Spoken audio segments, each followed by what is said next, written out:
favorite seat. Plus, every ticket is backed by a 100% buyer guarantee, giving you peace of mind with every purchase. Visit vividseats.com or download the app today. Vivid Seats, the official ticketing partner of ESPN.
Seven o'clock in St. Louis. You are listening to TMA, presented to you by Brown and Crouppen on 101 ESPN and the TMA STL YouTube channel. Tim McKernan, Doug Vaughn, Martin Kilcoyne is vacationing at Jackson's parents' place in the Hamptons. Doug, that's Montauk. I know you've been there. Yes, many times. Jackson Burkett is on the ones and twos. Chairman Kurt is manning the Collier and Thompson phone lines at 314-974-0101. And Doug, on your right is Michael Wellington. Unbelievable what's going on here today. Well, welcome to our little home. Good morning, gentlemen. It is a delight to see you. I didn't know you were in town. For longtime TMA listeners, they're familiar with your work. But for our new friends on 101 ESPN, they may not be. Michael, would you like to give a biography for Doug Vaughn and the 101 ESPN listeners? Huh. No, basically, I travel around the country and sometimes outside the country, and I carry things. It's pretty simple to me. I like this. It's kind of like it's like one of those game shows from the 70s, Doug, where you're trying to guess who it is. Are you a drug mule? Not anymore. Oh, okay. You got out of that? I had to. All right. Well, what else are you carrying? Just been carrying golf clubs and towels and golf bags and golf paraphernalia. I like that paraphernalia. Okay. Yeah, Michael caddies and was caddying for St. Louis and Chris Nagel this past weekend at the Corn Ferry event that was in Springfield, Missouri, and caddies on the PGA Tour Champions, and has caddied for Tim O'Neill, Mark Hensby, and currently caddying for Scott Perel. And how are they playing? Well, since I'm only really interested in Scott Perel, he's playing very well right Is he now. really? Yeah, he's playing pretty good. Can you give him tips along the way? He doesn't need too much help, but I do need some help from this TMA audience and possibly the new ESPN audience. Some help through the Steele dossier, the Stiefel dossier. Yeah, Jackson puts together a wonderful Stiefel dossier. Or the Steele dossier. We could go through that, too. Got to be for Doug's podcast. I think it's so solid that I wanted to include the Steele along with the Stiefel. Okay. But as you know, the Stiefel group has taken over the tournament at Norwood. That's correct. Which is I exciting. assume you will be out there for that here in a month and a half. Well, we're not in the tournament just yet. We need some help from the sponsor, and I felt like this could be an opportunity, to share some information about my player and kind of basically plead to the Stiefel people to help us get in the golf tournament. Which obviously I know that Stiefel being involved now is going to make the tournament phenomenal, whether we're in it or not, because I know how they do things over there. That's a good thing, brother. But Scotty Perel's a great story, man. He had some heart trouble, had a heart attack about a year and a half ago, lost his card last year. Monday qualified his way in this year, finished fourth in Houston to kind of bump up his status, and then that's when I got on his bag. And he's a lot like Chris Nagel with his attitude, just a guy that you really want to help and never gets too high, never gets too low. Lives in Augusta, Georgia, which I think is a really cool thing. Does he get to play at the course? I think he's played there a half dozen times or so, from what he's told me. But I feel like if he could just get hot, he could win that baby. 100%. He's won 4 times on the Champions Tour. Oh, is that right? Really? He has. So we want to get another win quickly. Well, maybe it can happen at Norwood here in about I would love that opportunity, month and a Timothy. half. Would love it. It is great to have Michael in. Martin is vacationing. I didn't even know you were in town. This gentleman across from both of us, Michael, Little Jackie Papers is what he's going by now. He has a new podcast called Movie Boy that is the talk of the town. I've been out of town, admittedly. I have not been in touch the way I need to be. It Tell just me dropped about this Saturday. Yeah. Really? Yeah. There's not a water cooler in this town where they're not discussing Movie Boy. Oh, for heaven's sakes. He just talks forever. He went almost material? 2 hours on the first one. He basically condemns old people during the podcast under the guise of it being about movies. It's basically me in a broom closet bemoaning the current theater practices by some older folks, and then I talk about some movies for a while. I've heard that there may be a Rounders too.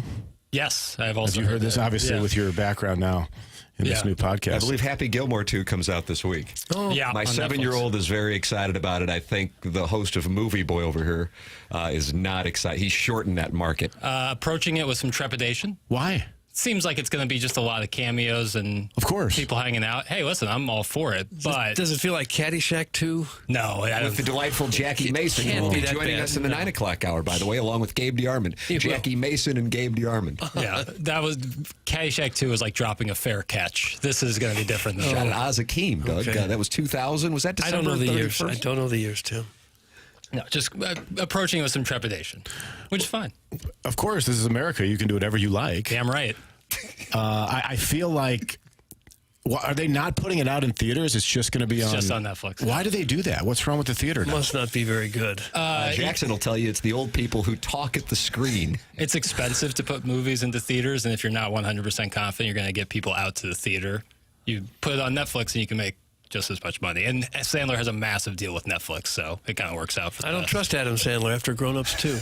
But you're This has been a retroactively. theme on the program, Michael, for the last couple of weeks. God, Doug it is was really horrendous. upset with the film Grown Ups 2. The movie God, it existed was for horrible. a decade, as long as I've known you. I know, and well, I plus. just finally got around to watching it, all right? I've been very busy. All right, fair enough. Gosh, it was horrible. There is a portion of Happy Gilmore, too, that I hope is not edited out. A friend of mine caddies for Retief Goosen on PGA Tour Champions. Don't get Jackson going. The Goose is loose? Yes. Really, you like Retief? Really, guy. He's great, too. Really attracted to Retief Goosen. Well, I played on the Pro-Am with Jackson last year at what was the Ascension and now the Stiefel. Yeah. And I believe he was teeing off on 9. And Jackson, who I think is about 30 to 40 years his junior, had me stop the cart so he could take in the visage that is Retief Goosen. Doug, is that uncomfortable? It is. And keep in mind, he ranked Lindy Ruff as the most attractive NHL head coach. This guy's got a daddy thing going. Hey, God forbid a man have some hobbies and some interests. That's your hobby, is looking at Retief Goosen? When he took a 3-wood off 9, it was gorgeous. Oh, you saw him hit a shot, or you? Yeah. Okay. Oh, yeah. So it's just based on his game. Yeah. Well, yes. And the way he carries himself, you know. Now we're getting He's kind of stoic. Extremely stoic, regal even. And, Doug, and so, I don't know. Well, I know for a fact that they filmed a scene, I hope it makes it in the movie, where Goosen's in a bunker and his caddy's displeased with the shot and he tosses his bag into the bunker.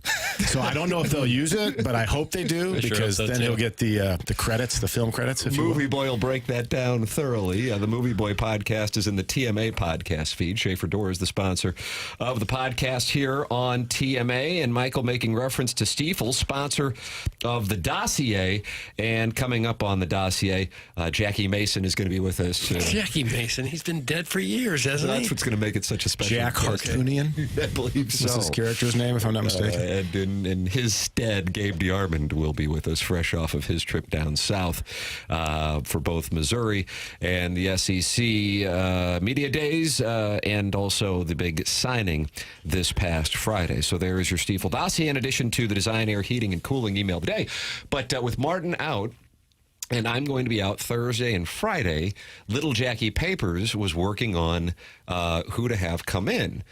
And he texted me last night and said, Wellington's in Thursday and Friday. I just thought you'd be caddying somewhere, so I didn't even know it was in play. I wasn't sure if I would be here. The Champions Tour for me is off this week. They're actually over in London for the British Open, but after my one experience last year at the Senior British, I'm not going back there. What happened? Well, it just Did makes Retief Goosen make a pass? There was nothing to do with Goosen, but going over there, to me, really makes you appreciate these great United States. Look at this guy. This guy's a patriot, Doug. Take notes. I didn't like it. Still a little rustic? I'm going to tell you why, Doug. Okay. You've got to drive on the other side of the road. No, that's a bad thing. When you go to a restaurant, they give you these little tiny glasses to drink water out of, and they're not big enough. And there's probably no ice in there either. Exactly. Yeah. What about the occupation of Ireland?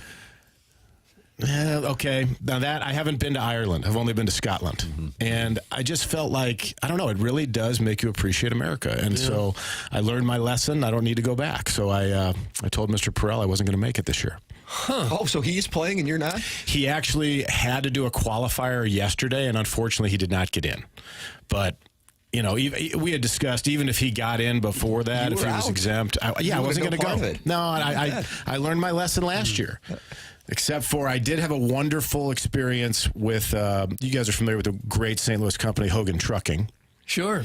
So one of my buddies who caddies out there is Toppy Hogan, and we stayed together last year at the British. And my guy at the time, Mark Hensby, had to withdraw because he had COVID. And Toppy's player, David Branshaw, he missed the cut. So we had a couple days to kill, and we wound up going over to play St. Andrews. Oh, Doug, St. Andrews. With Toppy's parents, who were just marvelous St. Louis people. Shout out to the Hogans. Yeah, I know them.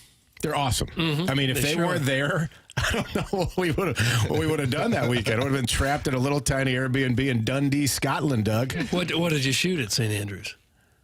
Oh, man, I must have shot 80-something. We didn't play the old course. We played what's called the Castle course, which I would... Is that a little executive 9? No, I would relate it actually quite the opposite. I would say it's their version of Pebble Beach. It was awesome. Every hole was on the ocean, which was really cool. But we rented some clubs, and we all played terribly, but we had a great time. Oh, well, that's nice. It was really cool to be able to salvage the trip after the COVID and the miscut and the whole country of Scotland. But you still don't want to go back. No, I do not want to go back. Now, Wellington sounds like an English name or a Scottish name, or Yeah, that's your heritage. I think it's there. English. Yeah, but that doesn't mean I have to like it. Well, I guess somebody didn't, or they'd still be there, right? Well, I just felt like it was too much. Plus, the travel is obnoxious, and I've been traveling so much I could use a break. International St. Louis to London's out of Lambert a day, if I'm not mistaken, nonstop. 6 of them, really? It's every 45 minutes. Every 45. Yeah. It's from when the Rams played that preseason game over there against the Patriots. Right. Welcome to Movie Boy, the only podcast that both berates doddering seniors at the theater and drools over South African male athletes. That's from Manute Bowl eligible. That's your promo for Movie Boy? More or less. It's kind of the idea. Do you have a logo? He does. He designed it himself. I did. Yep. Can I see it? Please? Yeah, I'll show it to you. Okay. And everyone just talks about Ernie Els as like the South African golfer, and I just think... How about Gary Player? Gary Player, too. How about some respect for Retief? And will be joining us following Jackie Mason's appearance here on this program. Michael, there's a reason we kicked England's ass. They drive on the wrong side of the road. They have tiny water glasses, and we've had to bail their ass out twice during the 20th century. And don't even get me started on France. That's from the Warson Woods wacko who's not happy with the English or French this morning. Okay. Usually it's Mr. Licks. The wacko gets it. He always has. Yep. Mr. Licks. How is Mr. Licks? How is Mr. Licks? Is Are we he going to bring still back that? kicking? How about that? How about that? He can call in. Chairman Kurtz manning the Callier and Thompson phone lines, 314-974-0101. You can also text into the Air Comfort Service text inbox, 314-399-9646. And then you got the Michelob Ultra YouTube chat, where 102 friends have already gathered this morning at youtube.com/TMASTL. That is where you can watch the program, and it's the Michelob Ultra YouTube chat. Michelob Ultra, 95 calories, 2.6 grams of carbohydrates. It's only worth it if you enjoy it. And if you're going to be out enjoying a St. Louis summer day with some friends, enjoy it with a Michelob Ultra, sponsor of the Dotem and the upcoming Lemmings Open. It's Michelob Ultra, sponsor of the YouTube chat. Well, Doug, the Cardinals are coming indeed. Trela. We'll talk it over regarding that, and also John Mozeliak's comments on the trade deadline. This is a little different than what Bob Nightingale was reporting yesterday. We are approaching it. It is 9 days away. We will discuss it coming up. Tim McKernan, Doug Vaughn, Michael Wellington sitting at the dais in for the vacationing Martin Kilcoyne, little Jackie Papers on the ones and twos. He's the host of Movie Boy, and Chairman Kurt manning the Callier and Thompson phone lines. The program is called TMA. It's presented to you by Brown and Crouppen on 101 ESPN and the TMA STL YouTube channel.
Nolan Gorman got his eye back, cutting down on K's. Listen for the crack.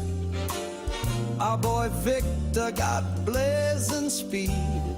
No chance at second if he has his lead. Burley got the bat to get it done. There's no stopping number 41. Hell's bells coming in stopper style.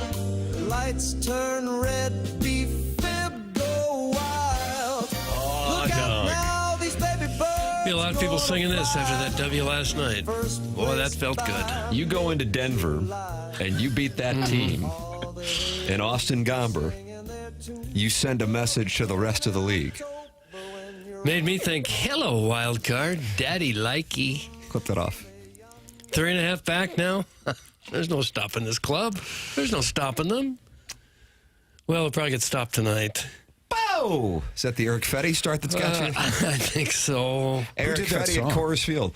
That was the chairman of the board with Dean Martin and Joey Bishop, right? I think that's AI. Yeah. It's our listener to this program, Rogers and Hammertoe. Does some great work with AI songs. Nolan Gorman. Yeah, he got his eye back. You just type in a bunch of things that you would like the song to include, and it spits that out. I think he writes the lyrics. Oh, he does? Yeah. Okay. Boys and Michael, it's my 21st birthday this Friday. That's from the Como Cougar. Well, that doesn't make you a Cougar if you're 21, right? It is if you're raiding the high schools. Well played, Doug. Michael, what is the Cougar age range, if you would? Boy, that's a good question. I guess it depends on how old you are, right? Nice. What about that? So for Doug, free perk. Doug, what would your Cougar age be? Oh, 85. Yeah, it'd be like a Puma. Yeah. Ruin me. I think if you're in your 20s, if you're in your 20s, a Cougar is at like 40. I think it could even be younger than that. Really? Yeah, I do. 40 is kind of a stabilizing number.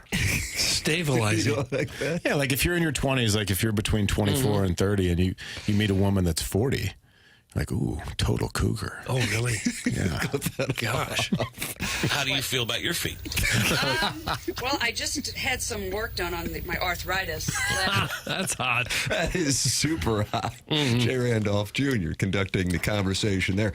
With the victory last night, the Cardinals pick up a game on the Cubs. But guess what, Doug? The Cubs are no longer in first place. I saw that. It's the Brewers who have won 11 straight. They're scalding. And the Brewers not only have the best record in the National League, now, via a loss by the Tigers last night, the Milwaukee Brewers have the best record in all of baseball. Tip of the cap to Pat Murphy and the Brew Crew. What in the hell? Well, they've given up the fewest runs in the National League. And that's helpful. Yeah, that usually means you're going to be one of the best teams. And only Brad Thompson told us yesterday that the Cardinal ERA over the last 20 games was 7. Yeah. Those are just numbers. He's playing with stats. Is The what Cardinal he's doing. starters, I should say, not the overall team. Yeah, if you just have pitching, you're in it. You're in every game. And that's been what the Brewers have done because their offense isn't really outlandishly good, but the pitching is. And they brought up that guy, Mizorowski, I think is his name. Mm-hmm. Have you seen him? Polish guy? Well, I guess he's Polish, but he's throwing the ball like 102 miles an hour, and no one can hit him. 97-mile-per-hour slider. Yeah. It's nice to have in the repertoire if you can get it. And in addition, they got Brandon Woodruff back and Freddie Peralta. You got the rookie. You got a whole lot there to work with from a pitching standpoint. So to see that team rattle off 11 in a row, plus beat up on the Dodgers in doing so, they shut out the Mariners last night 6-0. The Cardinals are 8.5 games back of the Brewers by virtue of the Brewers and Cardinals both winning last night. The Cardinals winning by a score of 6-2. Now, I do think, as opposed to like the roller coaster, oh, they're good, oh, they're bad. Not interested in that conversation. Candidly, it bores me. What I am interested in is the big picture. And Michael McGreevy last night, I think, and understandably so, I think some fans are like, okay, they're letting him start. It's a little odd that Liberatore isn't. But McGreevy gets to pitch, but he gets to pitch at Coors Field. How's he going to handle this? And then he goes out and throws 7 innings and only allows 2 earned runs. Here is Ali Marmol on the pitching performance of Michael McGreevy. Again, just his demeanor. A couple of those balls get through on the ground, and he doesn't make much of it. He makes the next pitch and figures out a way to limit damage. Did a really nice job of mixing everything, kept them off balance, was on the ground a ton. Just another impressive outing, especially to do it here. Ball flies, and you can run up the score pretty quickly. So overall, really, really nice job. Base hit. So maybe you keep him around for a while. Well, that's what his teammates said last night. Wilson Contreras following the game. I think he's ready to stay here straight up. Paula Abdul sang straight up, didn't she? And that was 1988. I don't remember the years, Tim. And then she had Forever Your Girl. Right? Am I right? I don't know. Wasn't she a Laker girl? She was a Laker girl, and then she got the recording contract, and then did Opposites Attract with MC Scat Cat, and I had a tough time explaining that. I forgot about that. Scat Cat? Yeah, I think that's inappropriate, and I'd like to see an apology from her on Twitter later today. And then, of course, her run as American Idol judge. Well, we got off McGreevy in a hurry. Pedro Paje said, I agree. Okay. That, of course, is on my MC It's a pretty Scat strong Cat. quote. I had a tweet that's in the St. Louis Post-Dispatch. Okay. He doesn't need to go back to AAA. Contreras continued. That's my take, and I'm going to say it. He's ready. He's already shown a couple of times, and every time he comes here, he's coming to pitch, and he pitches well. If it was my decision, I'd keep him here. He had a really good tempo. He had a really good body language, a really good attitude. He's willing to listen, willing to learn, and always asking questions. He has everybody's back. And then Contreras then brushed his fingers over his left forearm. I'm getting chills because every time he's here, he's a good energy to have around. Really? Yeah. So that was a hell of a lot more intense than Pedro Paje saying, I he agree. was that good. He was good. I don't know if You he didn't get goosebumps? Not really. He's covered in water. I saw he only brought one glove. I saw, and he got dumped. They dumped water on Contreras, and he had to toss his glove over because if that got soaked, he wouldn't have a glove for the rest of the series. Chills is a bit of a stretch. I think so. It's a shame that their starting five is so solid right now, and there's just no room for a guy like this. I part of me, I oftentimes, and maybe I'm reading into it too much, I think Wilson Contreras is the master of the passive-aggressive quote.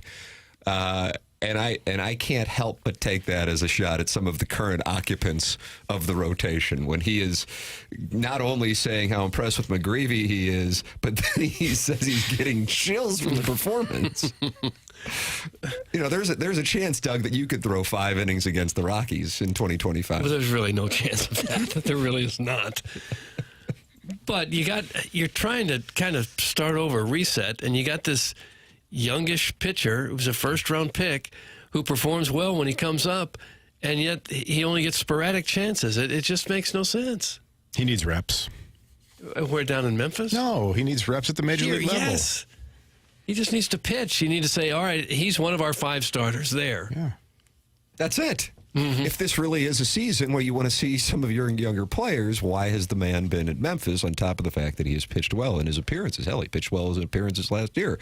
And so I would imagine that you're not going to see him go down again. And part of that is because I would imagine you're going to see, I think, Eric Fedde go somewhere, but then it gets back into the thing we were talking about Miles Michaelis saying he's not going to waive his no-trade clause.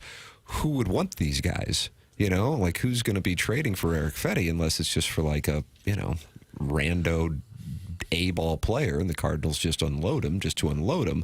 But in unloading him, there is addition by subtraction because the addition is you allow a guy like McGreevy to get regular turns in the rotation. But does it make sense to unload Fedde if you still got to pay for Fedde? Because nobody's going to want him and take on the salary. So would it be better just to use him as a one-inning bullpen guy if you got to pay him anyway? As long as he's not keeping a person like McGreevy out of the rotation. And I think that with last night, again, it's Colorado, but still 7 innings, 2 earned runs in that ballpark. Whether that team is the worst of the last 100 years or not, and they very well may be, is still impressive for a guy who doesn't have a whole lot of games started under his belt. Guys, it's super funny because I get chills every time I turn my radio on at 7 a.m. and hear Tim's sultry voice. That's from Jackson's lone wispy pew. Boy, that thing is a lemming move. That thing is broken the goal. Struggling. Is it broken? Yes, it's it is. broken. What happened? Doug struck it so flush. A smash factor is 1.49. Yeah. Caved in the face. Yeah, I did. You don't know match play like Tim. No, not many people do. This needs to be fixed. I've tried. Because it's utilized so often. I can't get the screw to go back into the wooden holder up there. The wooden holder. Text in 314-399-9646. That's how you can get involved on the program. Air Comfort Service, sponsor of our text inbox. You can also go to youtube.com/TMASTL, where 173 friends have gathered to watch the program and talk it over. That's the Michelob Ultra YouTube chat. And Chairman Kurt is in there talking about it. Chairman Kurt, what's the conversation? You asked, are McGreevy and Fedde golfers? Somebody just said, here we are talking minor league golf. And I must have missed the part where we were discussing minor league golf, and I'm not having it today. Blocking. Who's blocking? Emilio Gomez. Emilio Gomez, God, yeah. Doug. And you've been sideways with Emilio before? We've never hit it off. We just haven't. I don't know why. See, I'm going to try hard not to call you clueless. Tony La Russa, enjoying my question last week. Email in the morning after at InsideSTL.com for our Design Air Heating and Cooling email today. That comes your way at 10:45. Paul Harvey, Milk Mustache, is leading the competition, and you can compete with Paul Harvey. Michael, the temperatures here in the St. Louis area are going to challenge the players over the next week. 95 your high tomorrow, 95 on Thursday, and then we're back in the mid-90s on Sunday, Monday, and Tuesday for highs. Challenging conditions, even more challenging if your air conditioning goes out. If it does, though, all you got to do is go to designairservice.com and work with a company that Doug and I have been working with for years, the longest-running sponsor on the program.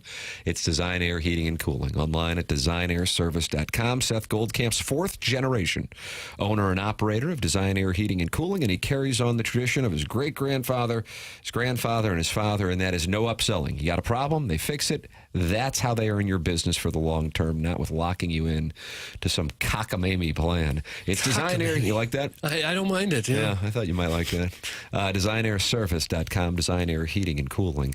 Longtime sponsor here on TMA.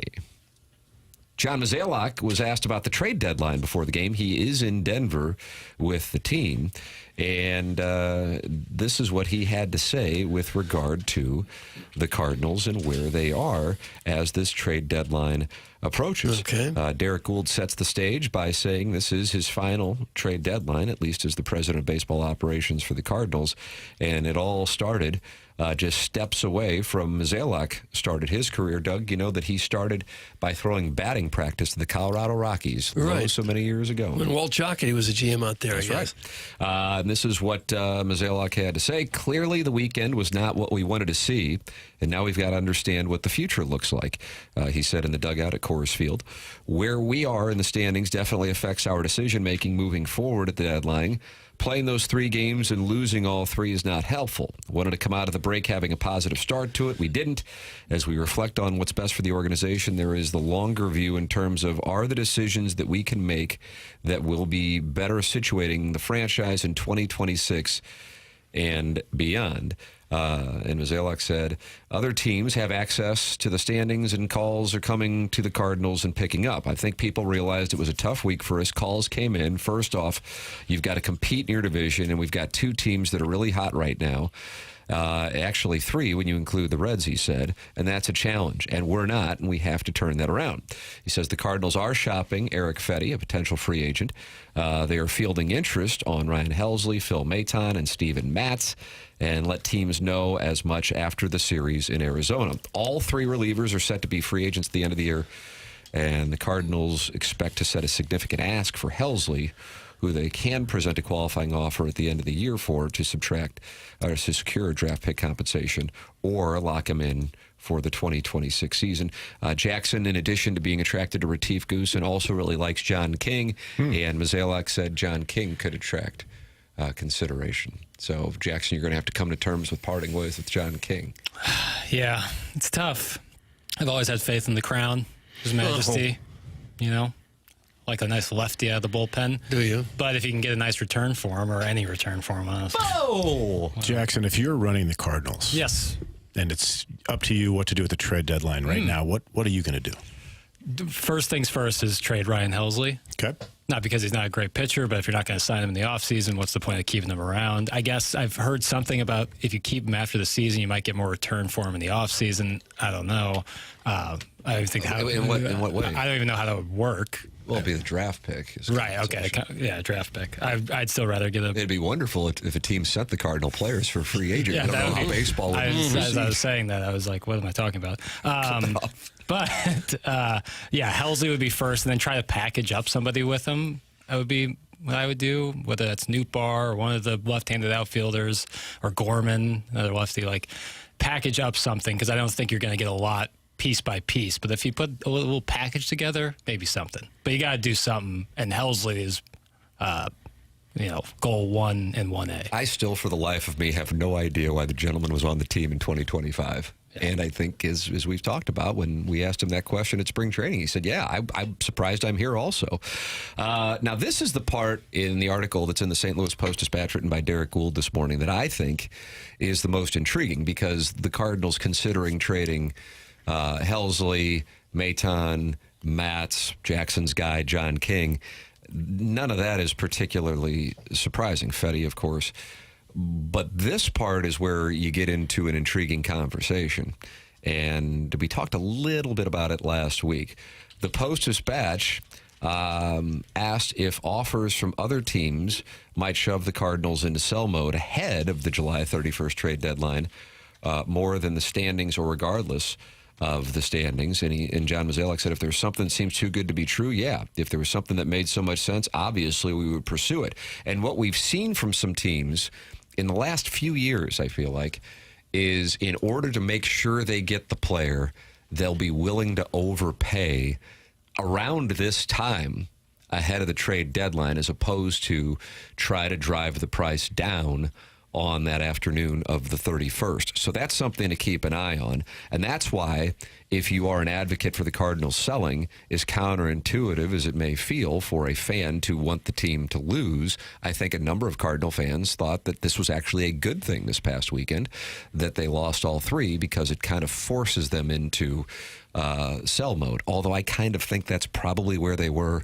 anyway. I saw Charlie Marlowe yesterday on one of his videos saying it was one of the best things that could happen, getting swept by the Diamondbacks.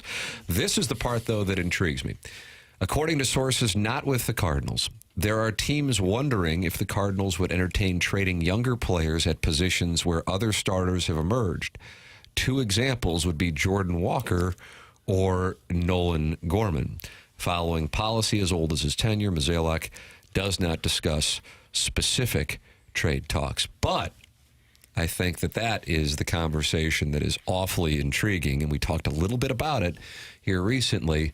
Would they move on from Jordan Walker and or Nolan Gorman? And I think the fact that Derek mentions this in his column, it tells you that at the very least they're considering it. Doug, what is your opinion on the potential for the Cardinals moving on from Walker and or Gorman? I think Gorman more likely than Walker, because they're pretty well situated for infielders, and they're not very well situated for right-handed hitting power outfielders. That's why the part in the column surprises me. According to sources not with the Cardinals, there are teams wondering if the Cardinals would entertain trading younger players at positions where other starters have emerged. Where have they emerged? I don't know. Shortstop with Wynn or Scott in center. Yeah, I don't know. Yeah, I don't know on that. Yeah, I think that might be a polite way of coloring the story and going, yeah, they just might be ready to kind of move on from these guys. I could see it with Gorman, because he's got a year or two more in the majors than Walker. Gorman might be this player his whole career. Walker still has a lot of room to go. I wouldn't give up on Walker yet. Nolan Gorman I would make available if you could get a good return for him. Because you've got Weatherholt coming up. You've got Donovan who can play the infield. You got Sajasi who could play. You still got Arenado maybe for another year. I'm curious, and this is kind of I guess you would call it, Doug, a Gallup poll. I wouldn't, unless it's done by the George Gallup organization. So the listeners can participate in what Doug describes as a Gallup poll, because George Gallup is asking the question, if the Cardinals were to be more aggressive, I guess, but aggressive is maybe not the word, but more active in the sell mode. And it wouldn't just be Helsley, Maton, Matz, Fedde, and Jackson's guy, John King, who leave. And you would see a move that, and it's not to say Nolan Gorman or Jordan Walker, based on their statistics so far, are superstars, but that would indicate that they are taking, from my standpoint, a more aggressive line in going to a plan, albeit a plan that is not buying, but selling. I can tell you that I would be excited by that. I also would tell you that would be more indicative of what I would hope is the tone of the next administration, Bloom's administration, because what has driven me up the wall over the last decade, minus the 2022 deadline, with acquiring Jordan Montgomery and Jose Quintana, is I feel like the Cardinals have kind of just hedged every trade deadline and hedged in many off seasons. And this would be taking a line, moving on, turning a page, and being bold, even though it might not strike people as being particularly bold relative to the Cardinals' pattern of past practice over the last decade. It would be bold, and I think this pattern of past practice of hanging around purgatory is what has played a role in not only the team's performance, but the fans' apathy. So I would love to see what I call aggressive moves, but I guess it would be better suited as actively selling. And so taking a stance and then sticking to it is what I would like to see them do. They took a stance following the 2024 season, but they didn't really stick to it, and part of that was because their hands were tied by players who did not want to waive their no-trade clause. I still don't know what they were doing with Ryan Helsley, but specifically, I'd love to see them make more significant moves at the deadline in selling. Well, the guys you mentioned, Gorman and Walker, are two that maybe you could get something significant in return. A lot of the other guys, I'm not sure how much value they really have. I mean, Helsley and Maton have some value right now. Wynn and Donovan obviously have value. Beyond that, Herrera. Beyond that, I don't know what you have to dangle that's going to get you something better than who these guys are now. Sell Newt, sell Gorman, sell Burley, and get starting pitching, and then drop Fedde off and a rough neighborhood and see if he can make it back to the ballpark. No. And if he does, he's earned a spot on the team. Doug, that sounds like some kind of... The Players Union have its rules against that.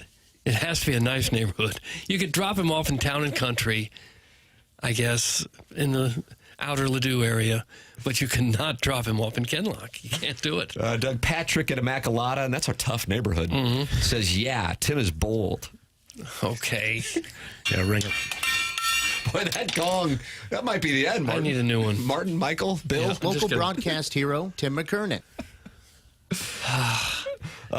Sometimes you watch him play and you just want to say, trade them all, start all over, clear the deck, and bring in 25 new ones, 26 new ones. But it is so hard to move anybody anymore. It just is. And the guys you want to trade, many of them are locked into these no-trade contracts. You can't do anything with them. Or they've lost their value now and they make a significant amount of money and nobody wants to touch them. Really? Yes, that's the problem. I'm sure you've encountered that when you make your phone calls. Oh, no. This has become a theme in the Air Comfort Service text inbox. Shoot Fedde into the sun. No, you can't do that either. With shooting players into the sun needs to stop. It can't happen. That's a Players Union thing, too. They don't want a salary cap, and they don't want players shot into the sun. I would just make him a one-inning reliever. I mean, you go through 3 or 4 every game. See if he can handle that role. No one's going to take him. He makes a lot of money. You might as well get an inning out of him as nothing. Wouldn't you think? They love the fans, not money. That's why they're here. I would trade Contreras now. Don't want to end up with another Nato contract. That's from the 618. Well, the key on that is, would he be willing to go anywhere? And I don't know. Yeah, that's the problem with trade this clause. Yeah, the guy's making the big money that you would think you'd like to trade. You can't unless they want to go. So we sit here in 4th place. But tied for 4th. Hello, wild card. Daddy, likey. You like it. Guys, get rid of everyone. This team stinks. And ruin me, Doug. That's from Big Tuft. I'm not going to ruin anyone. I'll dangle something for you, Doug. That's from the Maplewood Mud Muffler. Patrick at Immaculata says Doug has the most value on the dais. How about that? Are you interested in a trade? I have a no trade contract. Oh, really? Is that right? Yeah, I'm not going anywhere. Mm-mm. And I make so much money, it's going to be hard for another station to take my contract. Put Fedde in the Fredbird suit? That's from Ollie Doesn't Know? Well, what's the Players Union's stance on? They wouldn't like that. They wouldn't like it. Obviously, Garrett Hampson is established, so you should be able to get a nice return for him. That's from the possible burner. I guess Garrett Hampson, that whole move shows you what they think or don't think of the guys they've got in the minor leagues. When you take a guy who just got DFA'd by the Reds, like they don't want him at all and want nothing in return for him, and the Cardinals immediately snap him up and put him in the starting lineup, what does that say about the rest of your organization? You got nobody in AAA that needs a shot? No one? Apparently not. How about in the outfield? Well, this season was about taking players who have been DFA'd and giving them an opportunity here. Kind of like a halfway house. I guess. What was the upside in that? Runway. Doug, does all Hampson's needed his whole career is a little runway. Does Jordan Walker ever give you like a Ryan Leaf vibe? You know, I'm concerned that he's never going to blossom. That's where, unfortunately, that's I hate where to I am. say Now, that. The Ryan Leaf thing had, some off the field element. Jordan Walker strikes me as nothing but like kind, class, and he's open to talking about. Not personal. Yeah, I unfortunately for the Cardinals, there have been a number of guys over the last however many years who came with a lot of hype. And then they got here and they didn't deliver on it. The most recent one, beside Walker, is Dylan Carlson. It's something that I think has been, turned around. And it was a Mozeliak quote, but it wasn't like Juan Soto for Dylan Carlson was on the table. I want to make that clear. That wasn't about to happen, but Carlson was talked about as a part of a package for Juan Soto when he went from the Nationals to the Padres, right? That was the deal, and the Cardinals were mentioned as being in the mix for it. And what I think got confused around here was that it was Carlson for Soto, and the Cardinals wouldn't do it, with some fans, not with everybody. But the point is, you now say that, and we're only 3 years removed from that conversation, and it sounds like a joke because Dylan Carlson, was just let go for basically nothing by the Cardinals, and now he's just kind of bouncing around. And that's an example of a guy who 5 years ago, and even really less, was considered to be the next big thing. And that's the category Jordan Walker has fallen into. And he just is not able to get it going consistently. So I do wonder if they're like, okay, we got to get something for him while we still can. And we need to stop allocating playing time to somebody who it's just not going to happen for. And maybe it'll be spun as, and maybe it'll be good for him, the change of scenery. And then if he goes and then becomes an all-star, Doug, that'll add to the list of many And you players. know that he would. I would not give up on Walker. You're good on selling Gorman. You're I've not seen good on enough of Walker. Gorman.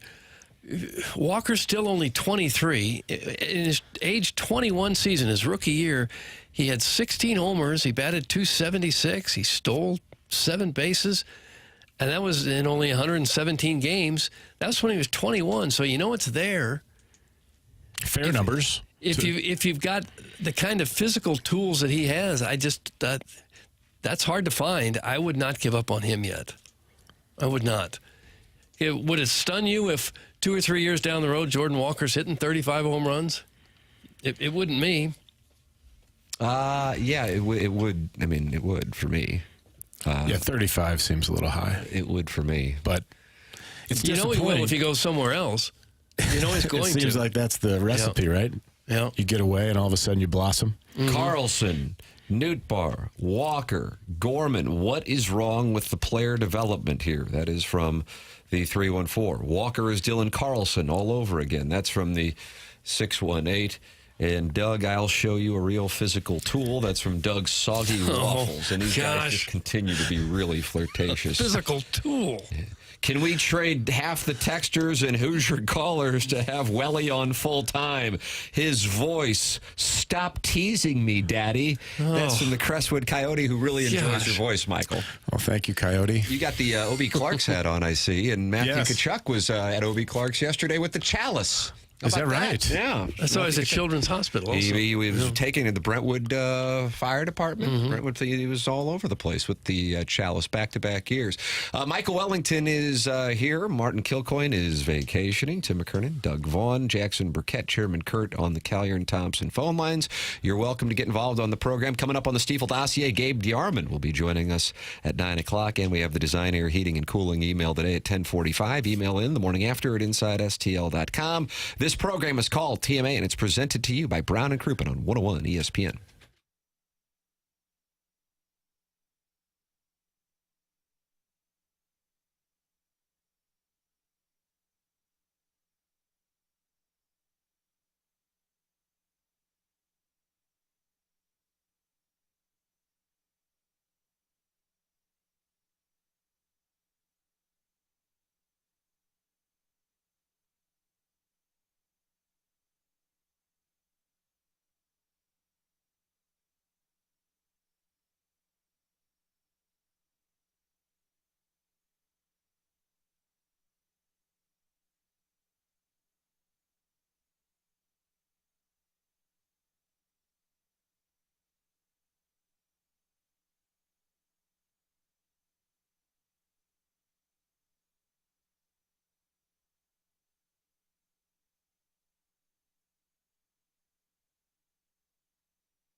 This is Jackson with the Sports Center update, driven by Johnny Londoff Chevrolet and Johnny Londoff Auto. Plex Cardinals a win last night, getting back in the win column in Denver. They take on the Rockies again tonight with a 7:40 first pitch. Eric Fedde on the mound for the Redbirds. It's going to be a 7:40 p.m. first pitch. That was another Sports Center update, driven by Johnny Londoff Chevrolet and Johnny Londoff Autoplex. CinemaLondoff.com. Chevy, together we drive. Are you kidding me?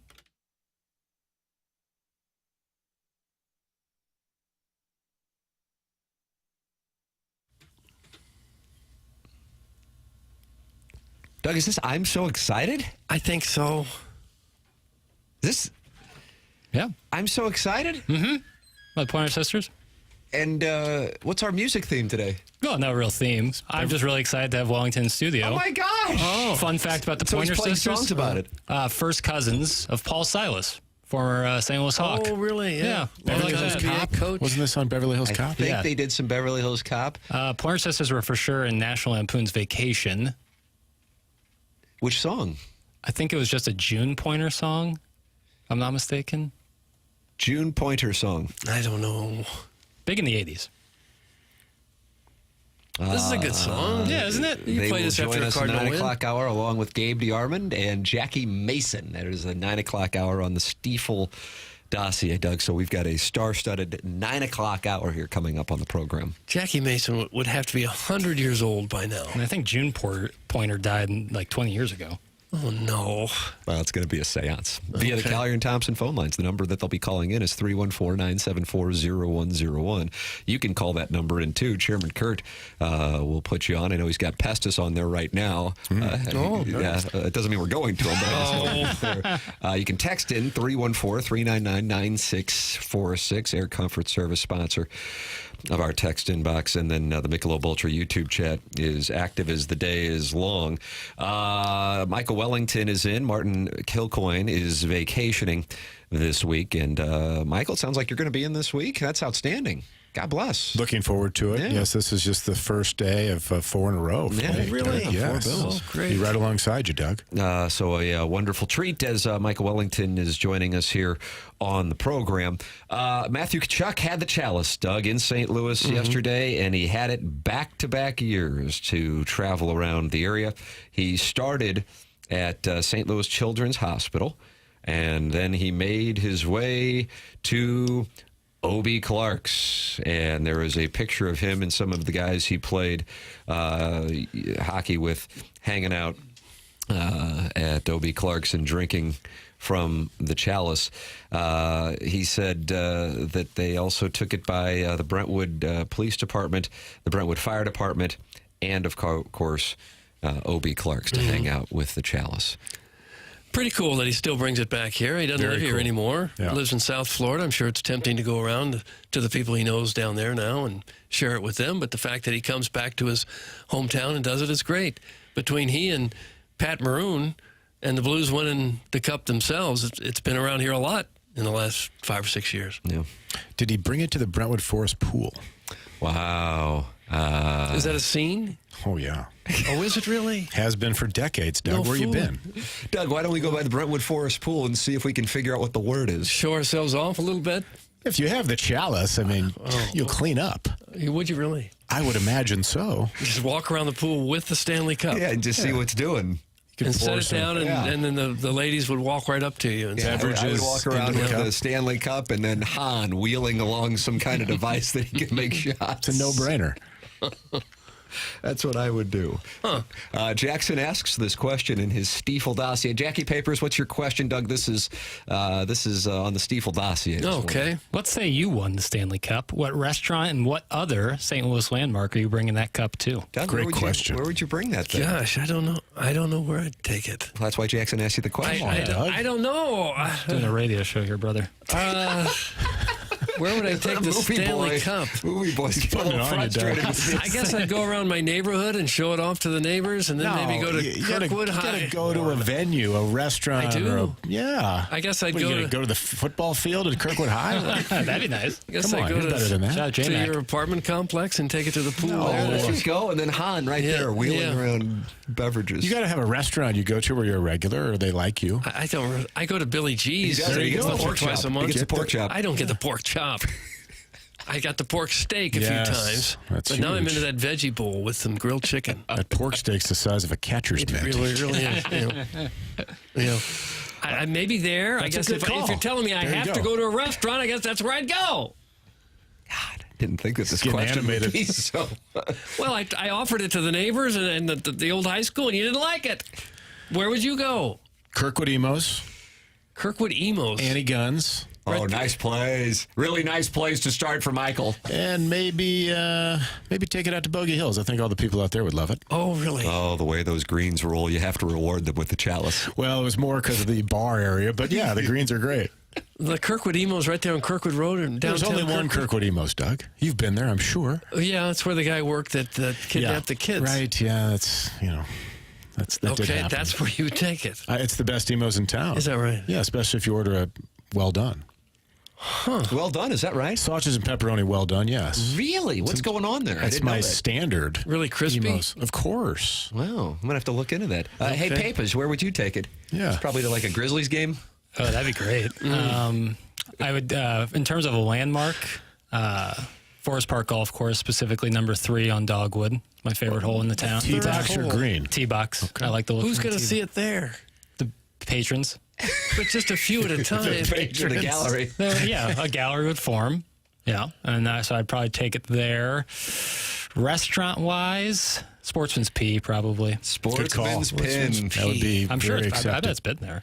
I have to imagine. I would think that it's Yeah. been there. So being so long, an institution like that. Yeah, so Sportsman's P, and then the third hole on Dogwood at Forest Park. The third hole specifically. Can you describe that hole in the property to Well, Doug? it's sad now because of the destruction from the tornado. It's certainly changed up that hole. But there used to be a giant tree right in front of the green. It would make you make a decision if you wanted to take the driver. Oh, kind of a little right to left ball flight. Yeah, and it's a drivable par 4. You have to make a choice though, because you get caught up in those trees. You might drop into a bunker. Now you're a little blocked out, or you go left. You're super blocked out. You go right. You're in the road. It's a real risk reward hole, and I love a risk reward hole. Doug, that's where the Stanley Cup would be sitting. Yeah, I'd walk That it doesn't from make tee to sense to green. me. I'd hit the tee shot and walk it to the green. And just have it Over on my my head. back on some sort of brace. No, I'd hold it over my head, proud. Would you? Yeah, some nice, people walking by, hanging out. I'd take it to Forest Park, yeah. A gallery would form, all right. There'd be homeless people bathing in it by the end of the afternoon with Jackson. That's from Arbor Day, who's not Nonsense. impressed with the idea of taking it to number 3 Dogwood. Would you allow the homeless to bathe in there? No, Okay. that wouldn't happen. Is this like this guy never been to Forest Park? There's just people walking around, hanging out, Yeah. getting some exercise, enjoying one of the jewels of the city. Yeah, sure. I would take it to Biggie's and eat the steak Sammy out the cup. Thanks. That's from Big Tuft. Boy, I like that idea, Doug. Would you eat a steak sandwich out of the Stanley Cup? No, I wouldn't. You think of all the places that thing has been, I wouldn't put food in there and then eat it. Well, people were drinking from it all the time. I wouldn't do that either. What if a delicious glass of water was poured in it, though? No. Arnold Palmer, Well, with just the right ratio. Might not be able to resist that. Papers would take the cup to the Frontenac movie theater, and then he would take it over to the Muni. That's from the Warson Woods Wacko. Is that where you would? The former doesn't exist anymore, so that's not going to happen. And I don't think I've ever seen a show at the Muni at Forest Park. You've never been to the Muni? I've been to it. I've never seen a show there. Wait, the movie theaters are closed at Frontenac? Yeah. Yeah. That's a shame. Those chairs were not the most comfortable, though. No. I think that's kind of what recall. did them That's in. what did him in is the chairs. Well, I think I've said this before, but like the only place you could see like more independent, smaller stuff was Frontenac, and then Alamo Draft House, the Foundry opened up where you could see that stuff, and they had comfy seats and the full menu and a bar, and I think they kind of got shoved out. And as a cinephile, you love the small independent films that are horrendous and no one else wants to see? No, there's so much inaccurate about that statement that I don't even feel like answering. Oh, Michael, Mr. Licks is back, and he says he would take it to straight to 12th floor at Stiefel, have Sato cater, and then look down at everyone. That is from Mr. Licks. okay. That's on brand, isn't it? Mm-hmm. Now, have we figured out, does Licks live like down in Arnold, or where does he live? Well, there have been unfortunate accusations that is the case. Also, that he spends his time directing the carpool lane at Our Lady of the Pillar in Honda Odyssey. Mm-hmm. Mr. Licks is, I believe, fabulously wealthy. Doug, is he a private equity guy? I think he's a private equity guy. I believe that's true. Yeah. And he'll call in sometimes to hold us accountable, but I still have great reverence for him. He might call in with you in here this week. So. He's a hedge fund guy. Yeah. Well, I have a carport. Yeah, that's right there. Why don't we start our own hedge fund? You always hear about these young guys who are billionaires. How they do it? Well, they started a hedge fund. Well, why don't we just start one? I'm in. Okay. I just kind of bet on a bunch of different golfers with $10 bets. So that's kind of... You're never going to make $1 billion that way. Tam Avenue Capital Partners. By the way, that reminds me. Yeah, that's a hedge fund. You got to send me some money. We got another cash call. I got to meet the bookie at the Arnold Water Tower this afternoon. We finna be rich. The cinema at Frontenac was way behind on rent, so that's the reason, Jackson, not the seats, why they closed the doors. That's from Eric in the Central West End. I know, I'm digging deeper into it. Yes, I know that they were having some money troubles, but why were they having money troubles? It's kind of what I'm Because the movies exploring. they had weren't attractive to large audiences. There's plenty of theaters that show independent movies that are just fine, so I don't know if that's the case. What other theaters show independent movies? Alamo Drafthouse. What is it? Alamo Drafthouse. Where would is that that? be? Sounds It's like in a the bar. Foundry. Oh. Okay. Very hip spot now, Doug. Sounds like a foundry. Yeah. You go there a lot, Papers? Not a lot. I have I have membership at AMC. So What does that mean? Belong to a movie theater? well, no, I'm part of the movie? Well, no, it's like a rewards program. Well, like you get points? Yeah, so I feel have like that's a brag. So I mean, you we get a all root love to beer? be members at places. We can't afford it. you have $20 American per month. I have a You got senior it. membership at Ronnie's. Yeah, like Well, that's a brag. Yeah, like it's just so I have like financial interest to see it at certain places, but I have gone there plenty and I love it. It's a great experience. Are there any drive-ins left in this town? I think there's one in Belleville. Isn't that still there's one in around? Belleville. Yeah. I've always wanted to do that. I think you should take your gal Yeah. and do a drive-in That's movie not night. bad. Yeah, Yeah. before there's none left at all. Yeah. Because The that was a only- real part of Americana for decades. The only hedge fund Licks has is the jar he puts the cash in after he trims the hedges at his father-in-law's house. That's from the Horse and Woods Wacko. We knew who that came from. And unfortunately, they continue to be sideways here on the program. It is 8:05 in St. Louis. Fisher Window and Door Store is the sponsor of our 8 o'clock hour on TMA. Coming up at 9, Gabe DeArmond will be making his first appearance here, fresh off of SEC Media Days, and he was at the Peach Jam? Yes, Peach Jam. In Augusta, Georgia, where Missouri had its biggest recruiting signing in, would you say, 8 years probably? Michael Porter Jr.? 2017 since Michael So Porter. we'll get the Colonel's perspective on all of that. That's coming up at 9 o'clock. Design, Air, Heating, and Cooling. Email today coming up at 10:45. Podcast the program, and the podcast is brought to you by Schaefer Door. Schaefer Door Company. Now been with TMA for a number of years, and it's great to have Jason Gassrow and his team as a part of TMA. Doug, you've worked with Jason Gassrow a couple times. I don't know what's going on with your garage door. Oh, but sure. You had to call him a couple times. Yeah, they put in a couple of struts, and I'm fine now, Tim. Thank you for asking. There you go. All you got to do is go to SchaeferDoor.com. That's SCHAEFER door.com. Plus, they set up a number specifically for TMA listeners. That number is 636-782-3608. It's going to get you the quickest response time if your garage door breaks. They service all kinds of garage doors for both service and if you want to install a new one. And then if it breaks over the weekend, they have Monday morning standby service for the doors that you need to get fixed immediately on Monday morning. Plus, they service commercial doors as well. So if you run a business or warehouse with big, tall doors, Schaefer is experienced in these types of jobs. Go to SchaeferDoor.com or call or text 636-782-3608. It's Schaefer Door, a CHI overhead door dealer. Tim McKernan, Doug Vaughn, Michael Wellington in for the vacationing, Martin Kilcoyne, Jackson Burkett on the ones and twos, Chairman Kurt manning the Collier and Thompson phone lines. The program's called TMA. It's presented to you by Brown and Crouppen on 101 ESPN and the TMA STL YouTube channel.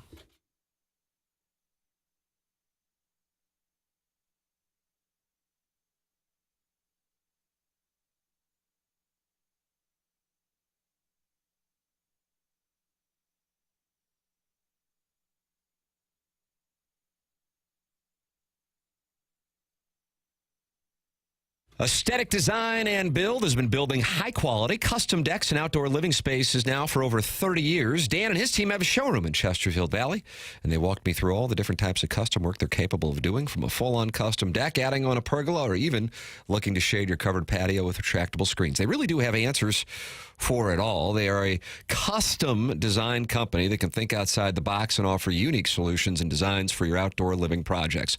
Ready to take your outdoor space to the next level?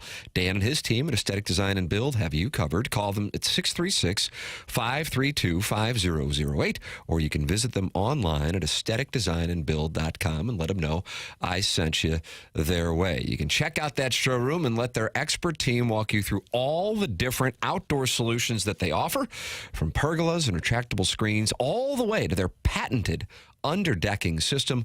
Their goal is to provide a custom solution that matches the look and feel of your home. It's Aesthetic Design and Build. Outdoor living spaces, expertly designed. Go online at aestheticdesignandbuild.com and let them know I sent you their way.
Doug, you requested this. Why? I did. It gets me up and dancing whenever I hear it. Sweetness is my weakness. Yeah. You're a phenomenal You dancer. danced with sweetness.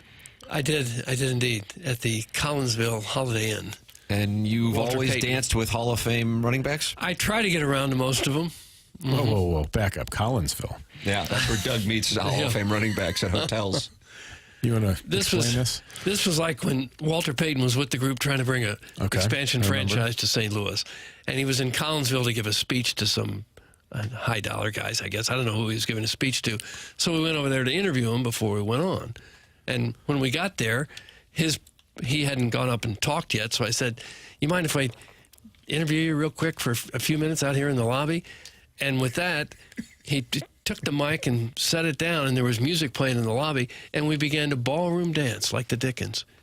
Round and round we went, an uncomfortable length of time. You and Walter Payton? Me and Walter Payton. Who was the lead? Yes. He led. You better believe he led. So hold on I couldn't believe what was happening, really. How long did the microphone stay on the ground before this dancing it was every bit of a minute. Oh, that's so minute great. and a half. We're just dancing. Everybody there at the Collinsville Hotel just like, man, these two should be together. Well, no, most were inside at this banquet. So is this you and him in the just orchestra? me and him and a couple of random people. The guy at the front desk and my photographer who looked on in horror. Had Walter been overserved? I don't think so. He was sober. I realize this is why they called him Sweetness. Did you get the interview? Yes, we certainly did. Well, then, Yeah, mission accomplished. Had to dance for it, though. Did you know? That obviously you're trying to do that. Yeah, he was a little handsy. Oh, is that right? He went below the belt? With the photographer. No. I mean, I have an obligation to ask follow-ups. No, but it couldn't have been nicer. Apparently so. Yeah, exactly. It's your speed, huh? Yeah, I usually like dinner and a movie before I'm that easy. And Nicki Minaj mixed fusion Moscato. Yeah. So not at the time he was the all-time leading ground gainer. Of course, he got passed by Emmitt Smith, right? But I still have that memory. I knew Doug was into bears. That's from the 314. No, I wasn't really into it. Well, what do you do? What do you do when that happens? Do you say, forget it? No, I'm not like this. No, you dance. And do you leave? You So, dance. like, what if, say, Derrick Henry were to come up to you now? I'd have to dance. Yeah, you'd have to. How do you say no? Right. Would you lead, though, this time? He's too big. I couldn't lead. Holla at your boy. I'm a little twink. I mean, if you ask someone for an interview, no matter who it is, if they're a big star and they want to dance, you dance. You learn that in journalism school. I was classically trained. Not what I thought I'd hear today, but It's a nice little anecdote about the St. Louis expansion process that ended with teams going to Jacksonville and Charlotte. Right, we did not get the team, believe it or not. No, you dance for nothing. Yep. All for like a 15-second soundbite. do you feel taken advantage of? I did at the time. All right. Yeah. Why the hell were they in Collinsville trying to get money? They were giving speeches Not all fair. over town. I don't know why. Maybe in hindsight, you would maybe want to go Huntley, Clayton, Ledoux. Yeah, that's when he and Jerry Clinton and Fran Murray and Walter Payton, they were all giving speeches for anyone who would sit down and listen to them, trying to drum up support. Jerry Clinton was a cool dude. Yeah, he was. I thought he was cool. Everybody loved that Jerry Clinton. He was awesome. Outside of Fran Murray, I think. You set clear boundaries with your partner and just make sure he asks for your consent before butt stuff. That's from Carlos Spicy Wiener. There it is. I dance with Nick Chubb, Obvi. That's from Alan Dadeville. And, of course, really? Alan Dadeville is a Georgia fan, Doug. Glad He the Obvi loves got in those there. Bulldogs. So this is great. Listeners are texting in which running backs they'd like to dance with, since Doug danced with Walter Payton. We should ask Yeah, Gabe. top that one. Ask the Colonel. Which former Tiger? Colonel will be with us coming up at 9 o'clock, and he'll be with us throughout the upcoming college football season. Eli Drinkwitz was on Golic and Golic. Last week at the SEC Media Days, Eli Drinkwitz said he'd like to expand the playoffs to 30 teams. And then a couple days later, he acknowledged he might not have done a great job explaining what he was trying to say. So he attempted to do so with Mike Golic and Mike Golic Jr. on their show yesterday. Here is the head coach of your Missouri Tigers. The big question is, do we go from 12 to 14 or 12 to 16 playoff teams for college football? Well, in my opinion, neither one of those move the needle. You're going from a 9% to 11%. And so what are you really doing when you're doing that? And then the manner of which they're deciding the 16-team playoff field is they want to go 5 automatic qualifiers and 11 picked by a committee. There is not another major sport in the world that has a committee decide who the participants are in the playoffs. The NFL, Major League Baseball, NHL, FIFA, hell, even the Olympics. You compete and settle it as competitors on the field. And so for me, what I was presenting was an opportunity for us to have a 16-team playoff field, but decided with play-in games. So if you did 4 automatic qualifiers for the SEC, 4 automatic qualifiers for the SEC, the Big Ten, 3 for the ACC, 3 for the Big 12, and then 1 for the Group of 5, and then 1 for the independent Notre Dame, so that everybody had an opportunity to make the playoffs.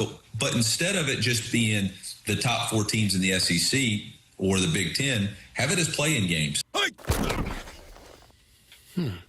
So, do you follow this, Jackson? I really want to follow it because he keeps saying it in it, and I do agree with the overall premise of these committees. Yeah. You know, I mean, now in fairness to Missouri's head coach, there is a committee that determines the NCAA tournament as well, but taking that out of the equation, I do like the idea of it being settled on the field and you win your way in. I still don't follow what he's... I think he's saying for those automatic qualifying bids, there would be a play-in game for us. So I guess the top 8 in the SEC would play, and then the 4 winners of that would get the 4 automatic qualifiers. Okay, so, and I realize I'm asking you as if you're representing Eli Drinkwitz. I'll ask the entire dais and hell, I'll the audience as well. So text in or call in 314-399-9646. Air Comfort Service text inbox or 314-974-0101.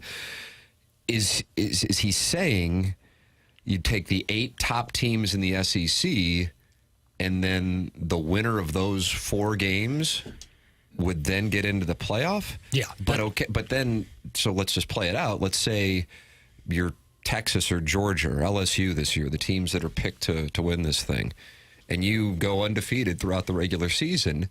You're the 1 seed, and then you lose to the 8 seed, and then that's just it. That's where I'm kind of, and that's why I don't know. And I know he's not here to ask that question, but I think he would agree that would be ridiculous. I think when he said the 30, I think that would include then you get into at-large bids for those teams. But then now a committee's coming back in, kind of contradicting what he said at the beginning of the clip.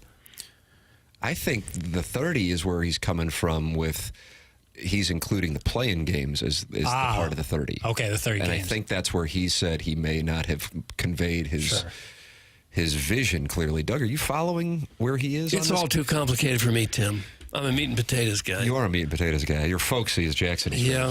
Yeah, I'm just. It seems like a lot of football, and like you said, if you're an undefeated team, and the SEC is very deep and competitive, and you lose 1 game at the end of the season, now what? You're out.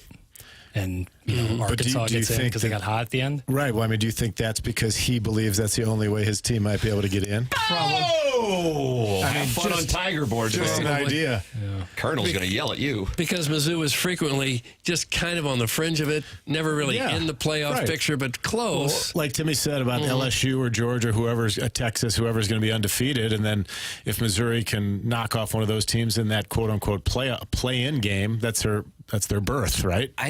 Maybe that's his idea. And that's why I would love to ask him, because I think we would agree that if you are the 1 seed in the SEC after conference play, and then you just lose to the 8 seed, that doesn't make sense. It's unfair. That you're just right. Right. That doesn't make sense. But I guess if he's saying, well, that's just the playoff, that's just the deal. He's like starting the playoff early. He's starting the playoff. But then again, I would assume that undefeated team would have home field advantage. It'd be a home field game. So you'd be certainly in the driver's seat. But anything can happen any given Saturday. I don't know. Then maybe it's a little confusing. So if that is the playoff, and so you basically have an SEC bracket. And then you have your Big Ten bracket. So you have 8 SECs, you have 8 Big Tens. I don't know how I guess you just have 3 ACC and 3 Big 12 games. Yeah. Yep. So then you got 4-4, 3-3. So now we're at 14. Is that correct? Yep. And Notre Dame by itself, he alluded to. Yeah, and then the group of 5, and that's where you get your 16. Yeah. Maybe you could just give the champions of the 4 power conference an automatic bid. They get one of those spots and don't have to play in the playoffs. Yeah. And then maybe that would include even yet another team that would get into that 8-team playoff in those leagues. Yeah. Tim, you're right. 8 SEC. They play on championship weekend, extra games on the final weekend. 1 plays 8, 2 plays 7, 3 plays 6, 4 plays 5. The winners make the 16-team playoff. Same with the Big Ten. Only 6 with the ACC and Big Ten. 2 group of 5 or Notre Dame. Okay. Well, now I got to tell you, now that I think I'm following it, I think I'm more on board. Yeah, but what a major advantage that would be to Notre Dame. If Notre Dame is having a good season and they're playing the winner. Well, I don't know what the Notre Dame rule is always this, it's really they got to have a certain record or certain ranking. But if they just got to still go back into something that's subjective. Right. But if you have to go play Tulane or Boise State as opposed to playing, LSU for a chance to to advance in the playoffs. But isn't Notre Dame in a conference now? Aren't they in like the ACC? They were during the COVID year, but they're back to being an independent. They have an ACC relationship where they have a rotation of ACC schools as opposed to take your pick. Like they play Clemson every year now, right? I don't think they have played them quite a bit, but they don't play them every year. Do you think they deserve that kind of independent deserve the answer would be no, and this is coming from somebody who is by blood, I guess, a Notre Dame fan, but if you're Notre Dame, you have a television contract that dictates it, and so you would never ever give in on that. I mean, that's the source of their they're in a position where they can get that thing, so that's why it exists. I understand it drives people up the wall. Because there is a rule specifically for Notre Dame, but I don't know what the solution is. If they say Notre Dame, you can't be in it unless you join a conference. I don't know how that'd play. I don't know what the legality of that is. I don't know. Notre Dame's in the mix to win the national championship this year. Doug, you look disheveled. Well, I agree that they need to keep as many teams, as many fan bases interested in it as long as you can. That's a big thing. I don't know that you need to expand it beyond where it is now, especially 30. I think with 16, couldn't you get the 16 deserving teams? If you're 17th ranked team in the nation, you probably don't deserve to have a chance to win the national title. But I think his main goal is it's subjective. Exactly right. Right. Exactly right. But at some point, it's pretty well known that the 17th ranked team or 18 or somewhere in that range, someone's going to get left out. Only 1 or 2 teams possibly going to get left out to have an argument. It's just going to happen. I don't know if there's any way around it short of letting everybody in. Now, I like where you're coming from. I think overall I agree with it. For the purpose of playing devil's advocate with our most recent case study, I'd present Ohio State. Because for a number of years, the conversation has been, well, if you're not one of the top 4 teams, you probably didn't belong anyway. And Ohio State, I think, weren't they like an 8-ish, something like that last year? I'm crowdsourcing here, but I know they had to host Tennessee. Right. And that was really the one glamour game of the weekend.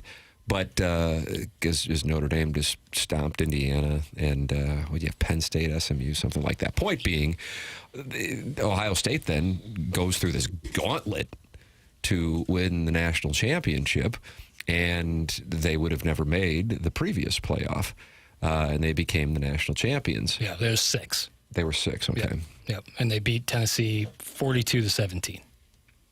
And they beat Notre Dame in the national championship, beat Texas? Beat Notre Dame in the national championship, yes. 34-23. But who else did they beat? Oh, yeah, Texas in the Cotton Bowl. Got it. And Texas was a 3 seed. Well, you seem happy with yourself that you found that on the website. Yeah. Got to it. Okay. Throw out the records. Win your conference. You're in. It's from the 636. Yeah. Seems like oversimplifying it. Well, there was that thought that there should be 8 teams. You should have, at the time, 5 power conferences. Now there's 4. The champions of those 4 are in, and then you figure out the next 4 deserving teams. I guess the counter to it would be, I'm just trying to pick counters. The counter to it would be also, it takes away from I guess it could take away from the drama of the regular season. It also could have an intense bias on schedules. Mm-hmm. Like, one of the reasons why I think Missouri fans have some semblance of optimism, even though there's a bit of confusion and confusion is the right word. You don't know who your quarterback is. It doesn't mean he's bad. You just don't know. The last few years, usually you're going to have an idea of who it is. And Bo Prabula and Sam Horn, haven't seen him play, is their schedule. You take a look at the top 8 teams that are predicted to be in the SEC's top half this year, and Missouri only plays 2 of them. They don't play Texas, the predicted winner of the SEC. They don't play Georgia. They don't play Tennessee. They don't play LSU. Of the top 7, I guess it is, I think they only play Alabama and South Carolina, and they get both of them at home. So then so much of this would come into, okay, your schedule. If you're not playing everybody, and there's no way to play everybody because there are as many teams as there are now. So I don't know. I have to say, now that we've talked through it and I heard Drinkwitz explain it more, I follow what he's saying, and I like it because I do like to eliminate the subjectivity. I don't know how realistic it is. Gabe will talk about it with us. He's going to be with us coming at 9 o'clock here on the program. Tim McKernan, Doug Vaughn, Martin Kilcoyne vacationing, Michael Wellington in this week, Jackson Burkett on the 1s and 2s, Chairman Kurt manning the Collier and Thompson phone lines. This program's called The Morning After. It's presented to you by Brown and Crouppen on 101 ESPN and the TMA STL YouTube channel.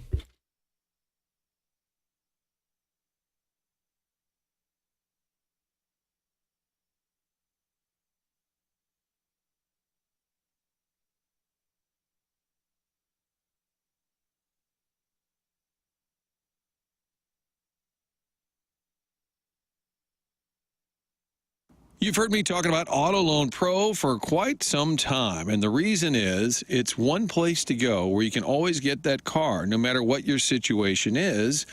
Doesn't matter if you've had a hiccup in the past, AutoLoanPro.com is the website that'll help navigate you to that next vehicle. Working hard to get you a vehicle for little to no money down. They'll also try real hard to get you the best rate possible. In fact, they'll get you the best rate possible. And they can do that because they work with over 50 different lenders. They're part of the Lita family of cars. AutoLoanPro.com is the website that features Robert Thomas. He does television commercials for our friends. And on that website, you can also get the free playbook we've talked about, explaining to you how the credit industry works, how you can improve your credit, get a certain car this time, and maybe a different car the next time around. It helps to understand how all of that works. You only need to know one thing when buying a car. There's one thing to know, and that is go to the pro, AutoLoanPro.com. Get the vehicle, get the playbook, walk away happy. You're learning a little something during this process, which is an added benefit to getting that new vehicle. It's AutoLoanPro.com.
Welcome back to Team A 101 ESPN. The show is presented to you by Brown and Crouppen. Nice guys. Yeah, really good guys. Matter of fact, one of them's here. What? And it's Terry Crouppen. He's the one who just said nice guys, I think. Unless that was Michael Wellington. I don't know. I don't know. Hello, guys. Hello. Let's get that mic closer there. Oh, thank you. Yeah, you may have to I would move my chair, but as we almost killed each other getting into it. Terry, what's going on? Boy, you know what's going on? It's the summer. And you know what's amazing? You never get over your feelings about summer because of school. I remember the first day of school in the fall, I would sit there almost in tears, just thinking about all the time that I had wasted, and now I had to go a whole year to school before. I mean, I literally, I'm sure I would be diagnosed with depression on those days. I'd sit there lifeless, just thinking about all the fun I'd had, and now I got to go back to school. It was terrible. And that was usually right around Labor Day. And now I know my son's going back on August 11th. I mean, they've moved it up here aggressively. They really have, because August was, it was last gasp summer. You really packed it in, It's terrible. And it lasts with you your entire life. I'm happy in the summer, and I'm not happy in the winter. Even when, say, you're in a warmer part of the country during the winter, does it still carry over? It carries over, not as bad. I spent some time in Florida, and it's just nice when the sun's nice and makes you feel better. And in Florida, the colors, the palette of colors is different. There's a lot of bright blues and greens and oranges and reds and yellows. And here, when you fly into St. Louis from out of town in the winter, it just looks like you're going to go to a gravel pit. It's gray. It's the prominent colors here in the winter are gray and brown. Yeah. And it's just, my God, you want to shoot yourself. If we could ever do something with that Rams money, just make the road, put some palm trees up or something. Where is that Rams money? I think people coming in must just want to say, well, how do I get out of here? I read that the suicide rate is highest like in the Scandinavian countries where the weather's so bad. Dark and grim. I wouldn't argue that. Yeah. Although I think, where is it? Finland is the happiest, most content country on earth. Really? Yeah. Well, maybe we ought to move there. Maybe there. During COVID, my son and I, we were talking one day, and he said, why don't we go to New Zealand and live? And I said, well, I don't know. What would we do? So I ended up calling the New Zealand consulate. Oh, yeah. Just, and his job, he was going to find an airplane that we could all go, because we wanted to take everybody. We just wanted to get out of the country.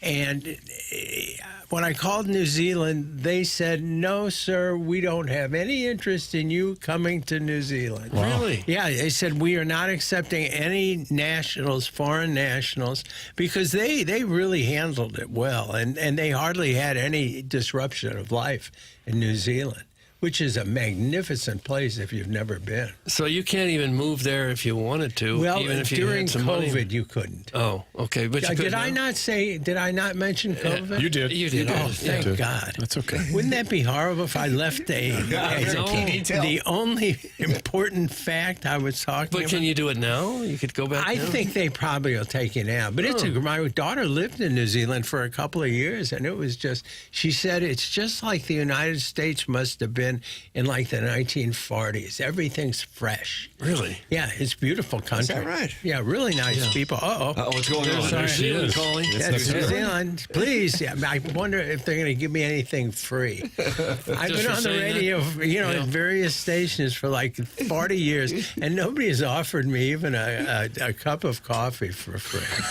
So if there's anybody out there who would like to just give me something. Just send it on. Send it on in. Don't send it to these guys though, because I don't think I would get it. They just look a little suspicious. There was a guy who owned a travel agency in Kirkwood named Gwynn was his last name. Gwynn's Travel Agency in Kirkwood, and he used to write an article, and he said he had checked off he'd been to every country in the world, and he said New Zealand was the best place that he'd ever been to. Yeah. No, my daughter said it was just magnificent. I have a friend of mine who's in this club that you have to go to 160 countries to be in the club. Mm-hmm. And he travels everywhere, always going someplace. He's been every place. I have no desire to do that. Yeah, as I get older, traveling is just a lot of walking. Yeah. You know, you're going to some place, like if you go to Europe, you just, it's 51 churches.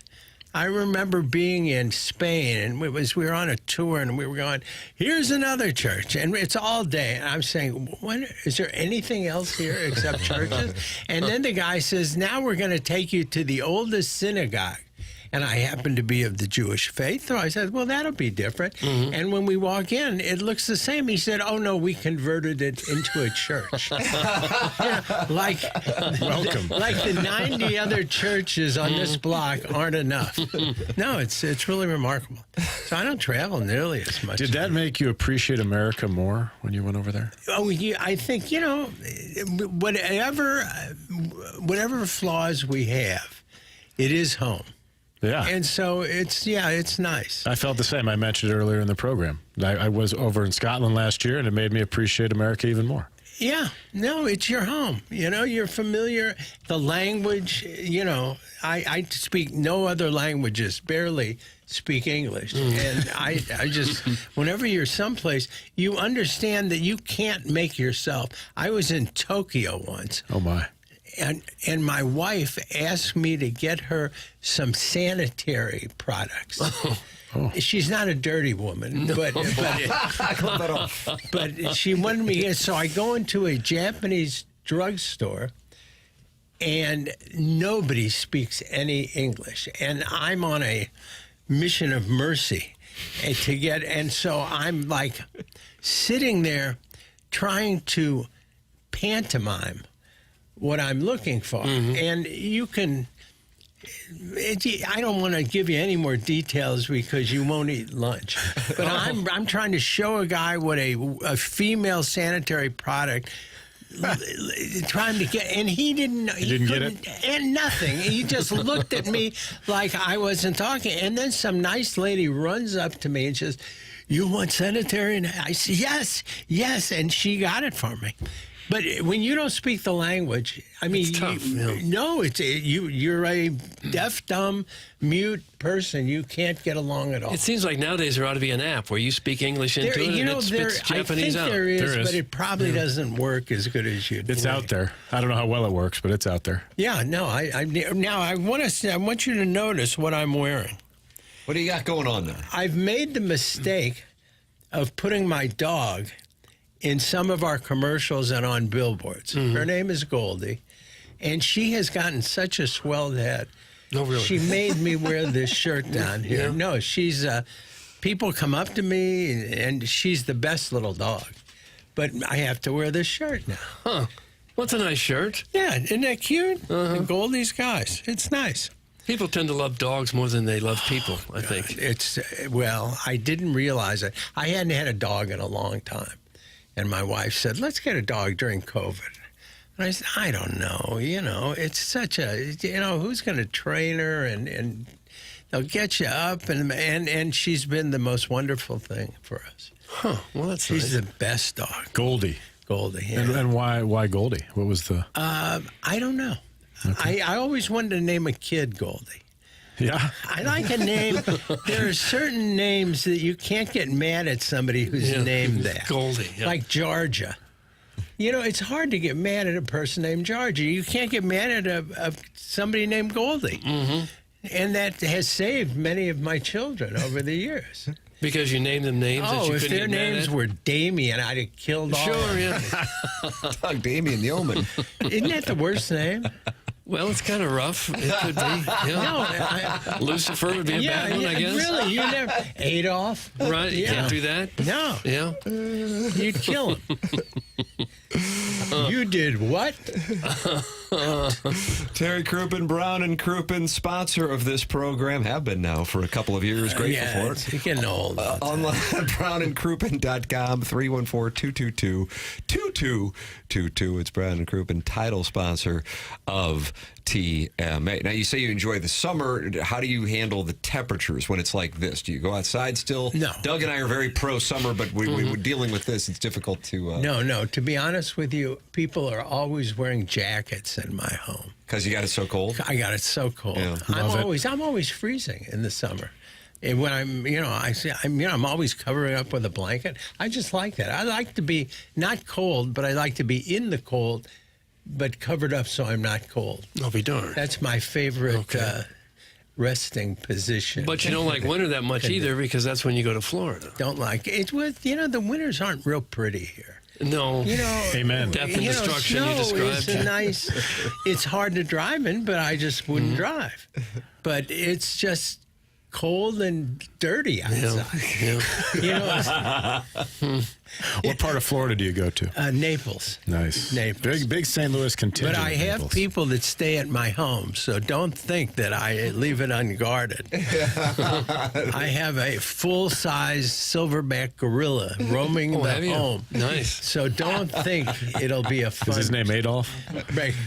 Yeah, Adolf, yeah. Do people recognize you when you're in Florida? No, and let me tell you, I miss it.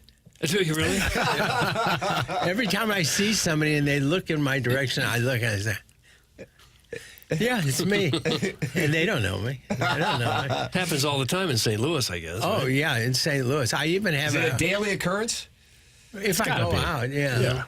Yeah, and I have did I show you? I showed you the Brown and Crouppen hats. Yes. Well, I have a hat that says Ann Crouppen, and it's brown. And it's an IQ test for a lot of people. Why is it just Ann Crouppen? I said, look at the color. And when I wear that, I mean, it's like a little clue. Yeah. Because to be honest with you, I really like being recognized. Oh, do you? Really? Oh, yeah. My kids were in town from California, my grandchildren. And a bunch of people would come up to me and, very nice. Everybody's so nice. And the kids said, why are people coming up and talking to you? How does he know so many people? And so now, because they were getting really, thinking I was special. So I'd look at people, I'd walk up to people, I'd say, look at my hat. And, just because, you want your grandchildren to think you're special. Sure. Well, I'm sure they do. Well, we'll see. We'll see at the reading of the will. We'll see. Terry Crouppen with us here on TMA. Brown and Crouppen, presenting sponsor of the program. Terry, always good to see you and always good to talk it over. Thanks so much for coming in. Take care, guys. There he is. Thank you. Terry Crouppen, Enjoy Brown and Crouppen. the short little rest of the summer. Yeah, Doug's coming to an end. Let me get out of here. Bye, Terry guys. Crouppen with us. Thank you, Terry. Terry Crouppen, Brown and Crouppen, presenting sponsor of this presentation now for 2 years here on TMA, and we are grateful for Brown and Crouppen support. Online at brownandcrouppen.com, 314-222-2222. It's Brown and Crouppen, presenting sponsor of TMA. Remember, the choice of an attorney is an important decision and should not be based solely on advertisements. Missouri fans, college football fans, Gabe DeArmond going to be with us coming up at 9 o'clock. On the other side of the Cardinal, or the break, Jackson poses this question: when's the last time the Cardinals had a truly fun team? Doug, think about that question for you. We'll have that for you. It's next, TMA 101 ESPN.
This is Jackson with a Sports Center update that's brought to you by Saliga Heating and Cooling. The Kansas City Royals plan to call up 45-year-old pitcher Rich Hill from the minors to start against the Cubs today, making the left-hander's 21st season in the majors. That was another Sports Center update brought to you by Saliga Heating and Cooling, a Daikin heating and air conditioning dealer.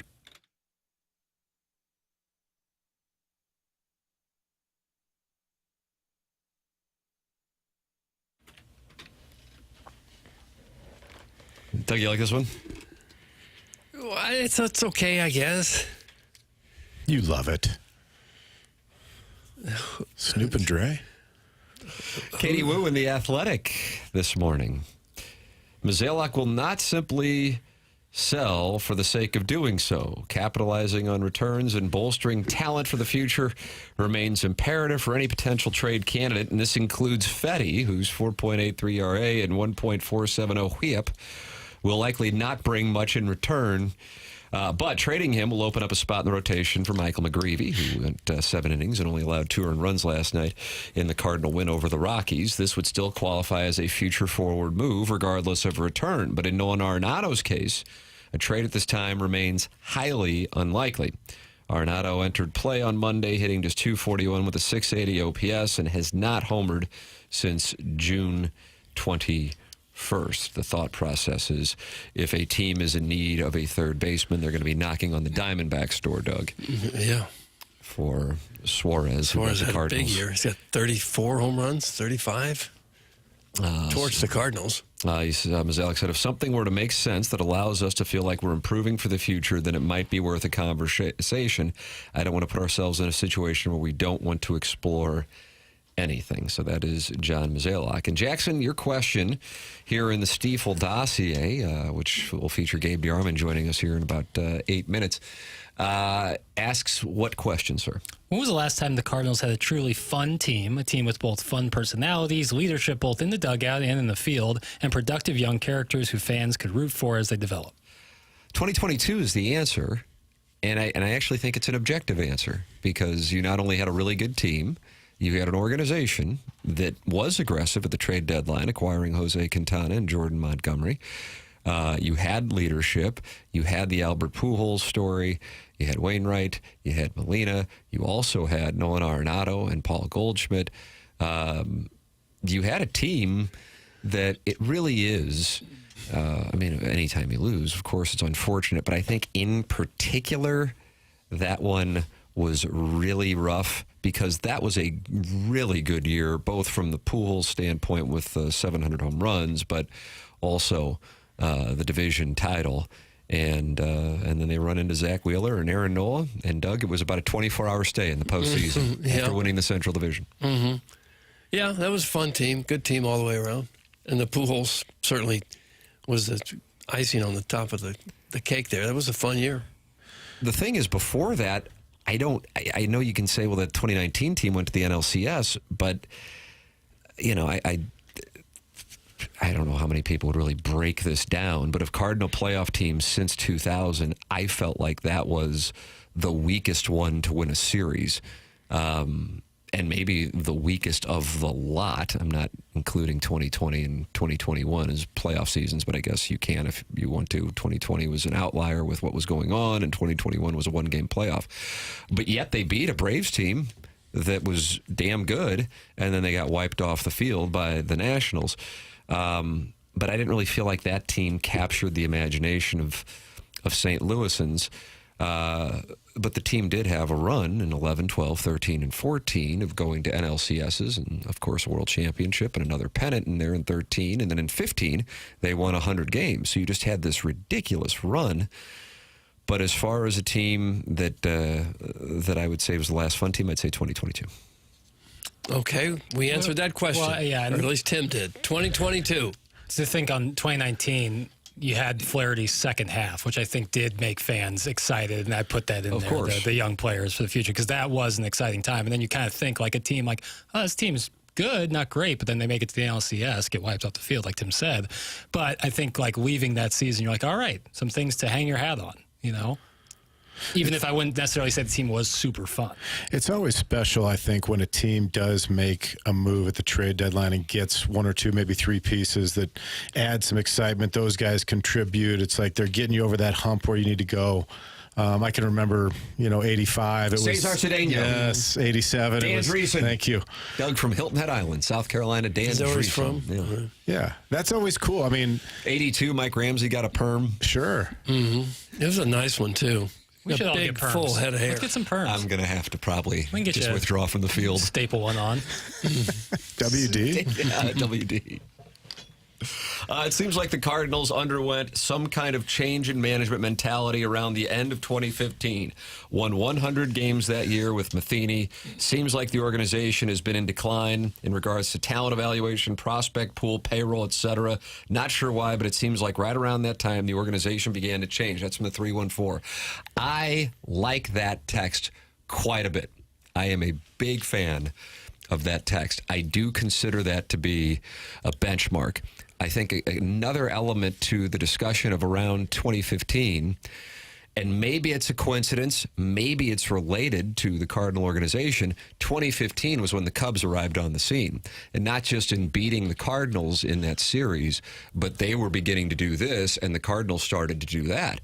Because the team of the first half of the decade was, without question, the Cardinals. You can't have a world championship, a pennant, 4 straight NLCS appearances, and a 100-win season and not be the team of the first half of the decade.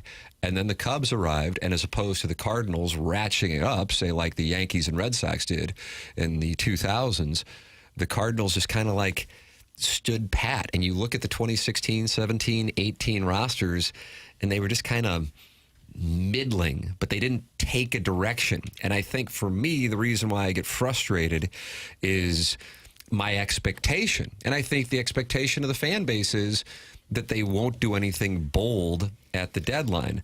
And yes, you love it when they can bring a player in, but you also, if it's not going to happen, like it when they take a stand and go, okay, we're just going to move on. We've got to part ways and try to have a strategy going forward to improve. Even though we might have to take a step backward to do it, we'll take 2 steps forward in doing so. And I feel like the organization, for the most part over the last decade, has not done that. And I think that's what frustrates fans, whereas countering them right down the street, you feel like you can expect the Blues to do something.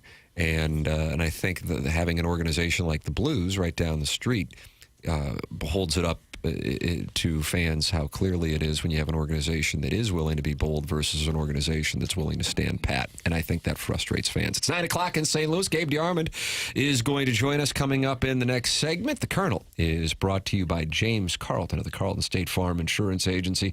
James is online at carltoninsurance.net. 314-961-4800. He's been my insurance agent since 2019. I recommend him wholeheartedly to our audience. Go online, type his name in a search engine, and you're going to see 425 5-star reviews with people raving about the customer service they get from James and his team, but also how James and his team go out of their way to aggressively try to save them money. It's James Carlton, 314-961-4800, or go online at carltoninsurance.net. If your insurance costs a leg and an arm, call James Carlton, State Farm. Gabe DeArmond next in the Mark Hanna Evergreen Wealth Strategies 9 o'clock hour here on TMA 101 ESPN and the TMA STL YouTube channel.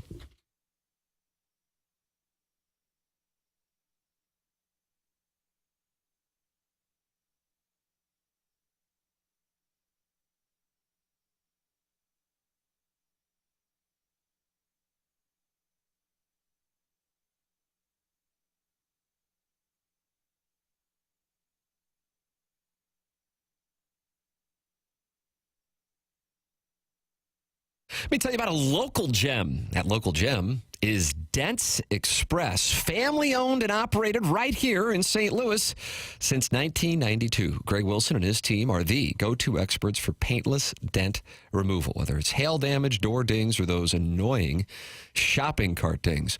What I love is these guys aren't just good, they're experienced. Their techs have been with them for over 20 years, and that means you can trust the people working on your vehicle. They offer free evaluations, no appointment necessary, and they'll even handle everything with your insurance. That's right, they handle everything with your insurance. So you just drop it off, and then they're going to take everything from there. They're open Monday through Friday from 9 to 5 and located in West County. You can call them at 636-227-5050, or you can just swing on by Dents Express and tell Gray that you heard about them on TMA. It's Dents Express, St. Louis's leader in hail damage repair.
There is a state which I live in, which is called Missouri. It is called Missouri. Missouri is where I live. Missouri is where I live. Oh, oh, oh. Missouri is where I live. Missouri is the one. Whose magic is this? Her name is Tina E. Michael. Tina E, that's right. God has made this wonderful thing. He has made everything. You don't like it? I didn't say that. Okay, I'm concerned. Don't put words in my mouth. All right. It's TMA. 9 o'clock hour is presented to you by Mark Hanna of Evergreen Wealth Strategies. Brown and Crouppen is our presenting sponsor on this program. Tim McKernan, Doug Vaughn, Martin Kilcoyne vacationing this week. Michael Wellington is in with us. Jackson Burkett is on the ones and twos. Chairman Kurt manning the Callier and Thompson phone lines. And on those Callier and Thompson phone lines, making his first appearance of the 2025 football season that will end with Missouri's first national championship in a win over Notre Dame, Doug. Ladies and gentlemen, it's Gabriel P. DeArmond of PowerMizzou. Good morning, Colonel. Listen to this gallery. Boy, a gallery like this? What's going on, guys? How you doing? What's the word? What's the good word? Yeah, listen to this gallery. They're charged up here, Colonel. Yeah, that was all the sponsors that are just lining up for this segment now. Clip that off. Now, SEC Media Days were in Georgia, but so was the Peach Jam. And Gerard Hamilton of PowerMizzou, he was in Atlanta. You were in Augusta for the Peach Jam. And tell our audience what you saw down there and then how it all culminated with the big news on Friday with Jason Crow Jr. Yeah, I mean, I was down there for a variety of things, but the main thing was Crow was announcing on Friday, and we were pretty confident that he was going to pick Missouri, so that was a big deal. Kid put on a show, really, his last two games. I mean, I think he scored something like 61 points on, 39 shots, 38 shots, something like that. He shoots the ball a lot, but it goes in a lot. As good of a scorer as has been coming to Missouri in a long time. I guess the thing you have to worry about if they're too good is they don't last very long, right? 1 year and out. Is he that good a player, you think? He may be a one and done? Yeah, I think you assume you have him for a year. It's possible just because he's a 6'2", 6'3" guard and, not a bigger player, that it's possible with NIL you could keep him in college for 2, but I think you just have to go under the assumption you're getting him for a year, and that's all it is. Gabe, who would you compare him to for audience members who have not had a chance to watch him play? Yeah, I'm real bad at this. Our basketball guy, Drew King, compared him to D'Angelo Russell, who was at Ohio State and later went on to play, I think, with the Lakers. As far as Missouri guys, I mean, just pure scorer, Jabari Brown, Jordan Clarkson type. He has everything. I feel like Jabari Brown was mostly a shooter. Jason Crow scored from everywhere. I mean, he was 7 for 10 in one game from 3-point range, and these are like NBA threes. But he has a really good mid-range game. He drives. He gets to the free throw line. So, I put him in that Marcus Denman scorer-like category. Even I think you can go back to Kareem Rush and say he's got a chance to be the best pure scorer Missouri's had since then. And I see he's going to play a game in Columbia on December 6th in a high school classic against Principia High School. It'll be fun to see him. Yeah, it's the Norm Stewart Classic. They, they used to do that a lot where they had a game or two featuring kids that were going to Missouri. I feel like more in the last few years, it's just more been local players, in-state teams. But, yeah, he'll be there on December 6th, which I believe is the day before the Missouri-Kansas game in Kansas City. Huh. Nice. Well, who else has Mizzou got? Any other recruiting news we should know about? No, that's it for right now, but they are in contention and in a good spot for another 5-star kid named Tony Bryant, who is a power forward out of Florida. He's going to visit in September. Then the other 3 guys, Tristan Reed, who was a St. Louis kid, but going to Link Academy. Ethan Taylor is a Kansas City kid who's going to Link, and then a kid out of Arkansas named Aiden Cronister. Those are all top 75 players in the country, and we expect Missouri's class to consist of some grouping of those guys. Nice. Colonel, also last week you had SEC Media Days. We want to re-emphasize this, that the preseason rankings are ham and egg at best. But Missouri was projected to be 12th. That is not where you have them. I think some Missouri fans were surprised to hear that coming off of back-to-back double-digit win seasons. Your reaction? That is exactly where I expected them to be picked, honestly. Oh, is that right? I mean, I would pick them higher. But Okay, it's where got it. All right, yeah, that's what I thought. I read from you, but you thought that that's where the media would pick them. Yeah, and the reason is real simple. First of all, I mean, you're asking people who really only follow one team to vote for this, and it's not an insult to those guys. My vote in this would also be worthless. I don't know much of anything about the other 15 teams. I mean, I assume Georgia and Alabama are going to be good. Texas probably good. But I don't think that I know enough to do a poll or a ranking of these 16 teams that should matter to anyone. And also, look, the SEC media, it's real simple. They don't really think of Missouri. Like, if the SEC media has a choice between, well, South Carolina or Missouri, well, South Carolina's been around longer, and there are probably more people that cover South Carolina, so they're getting the nod. Same with Tennessee and Auburn and all, Oklahoma and Texas have the name recognition, and Texas A&M is the media darling every August. I think this is the 92nd consecutive year they're picked to make the playoff in August. So we'll see how that goes for them. Maybe this will be the year. But I just don't put a lot of stock in it. If I'm Eli Drinkwitz, I'm absolutely using it with my team and telling them everybody hates them. But the outside view of this team is, hey, they lost a 3-year starter at quarterback. They lost the second-round draft pick at wide receiver, who probably should have been a first-round pick at offensive tackle. They can't possibly replace that. And, I don't expect people who don't cover Missouri to know what they did in the portal, because I don't know what anybody else in the SEC did in the portal. But from the standpoint of the portal, it actually was a pretty productive offseason, correct?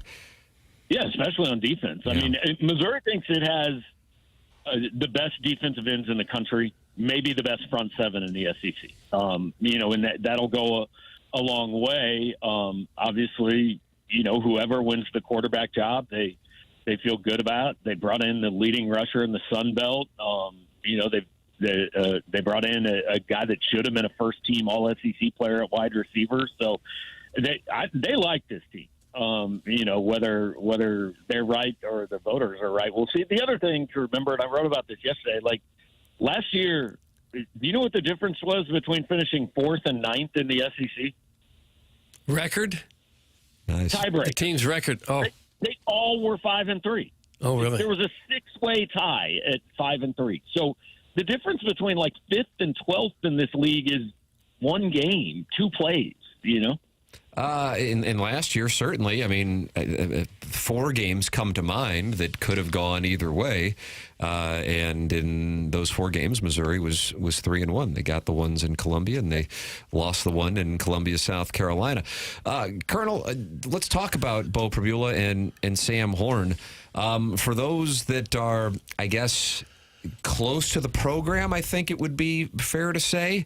There are rumblings that Sam Horn is catching people's attention. And Bo Pribula, of course, is the guy who's coming from Penn State, the backup to Drew Aller. And so the assumption would be that it would be his job. But that might not necessarily be the case. So here we are. Next week, things get underway. You've got this week of silence in between the SEC Media Days and camp getting going. What have you heard? Yeah, coming out of spring ball, I heard good things about Sam. They really liked how he was playing. The guys on the team really like him. And James Carlton actually sent me your guys' segment from yesterday and said, "Tell me if we're way off." And I said, "The only thing you're way off on is your opinions of Billy Madison, which is an all-time cinematic classic." Unbelievable! And just like that, Jackson Burkett, host of Movie Boy, has been taken to task by the Colonel. Jackson, it's only fair to give you equal time to respond. Hey, different strokes, different folks. Whatever blows your hair back, Colonel. Yeah, I enjoy that movie. I've seen it 100 times probably. Nice. I'm champion your love of it. It's just not for me. It's a champion of your love. Your love. If it's on, I will tune in and watch Miss Veronica Vaughn for a few minutes. What a dog.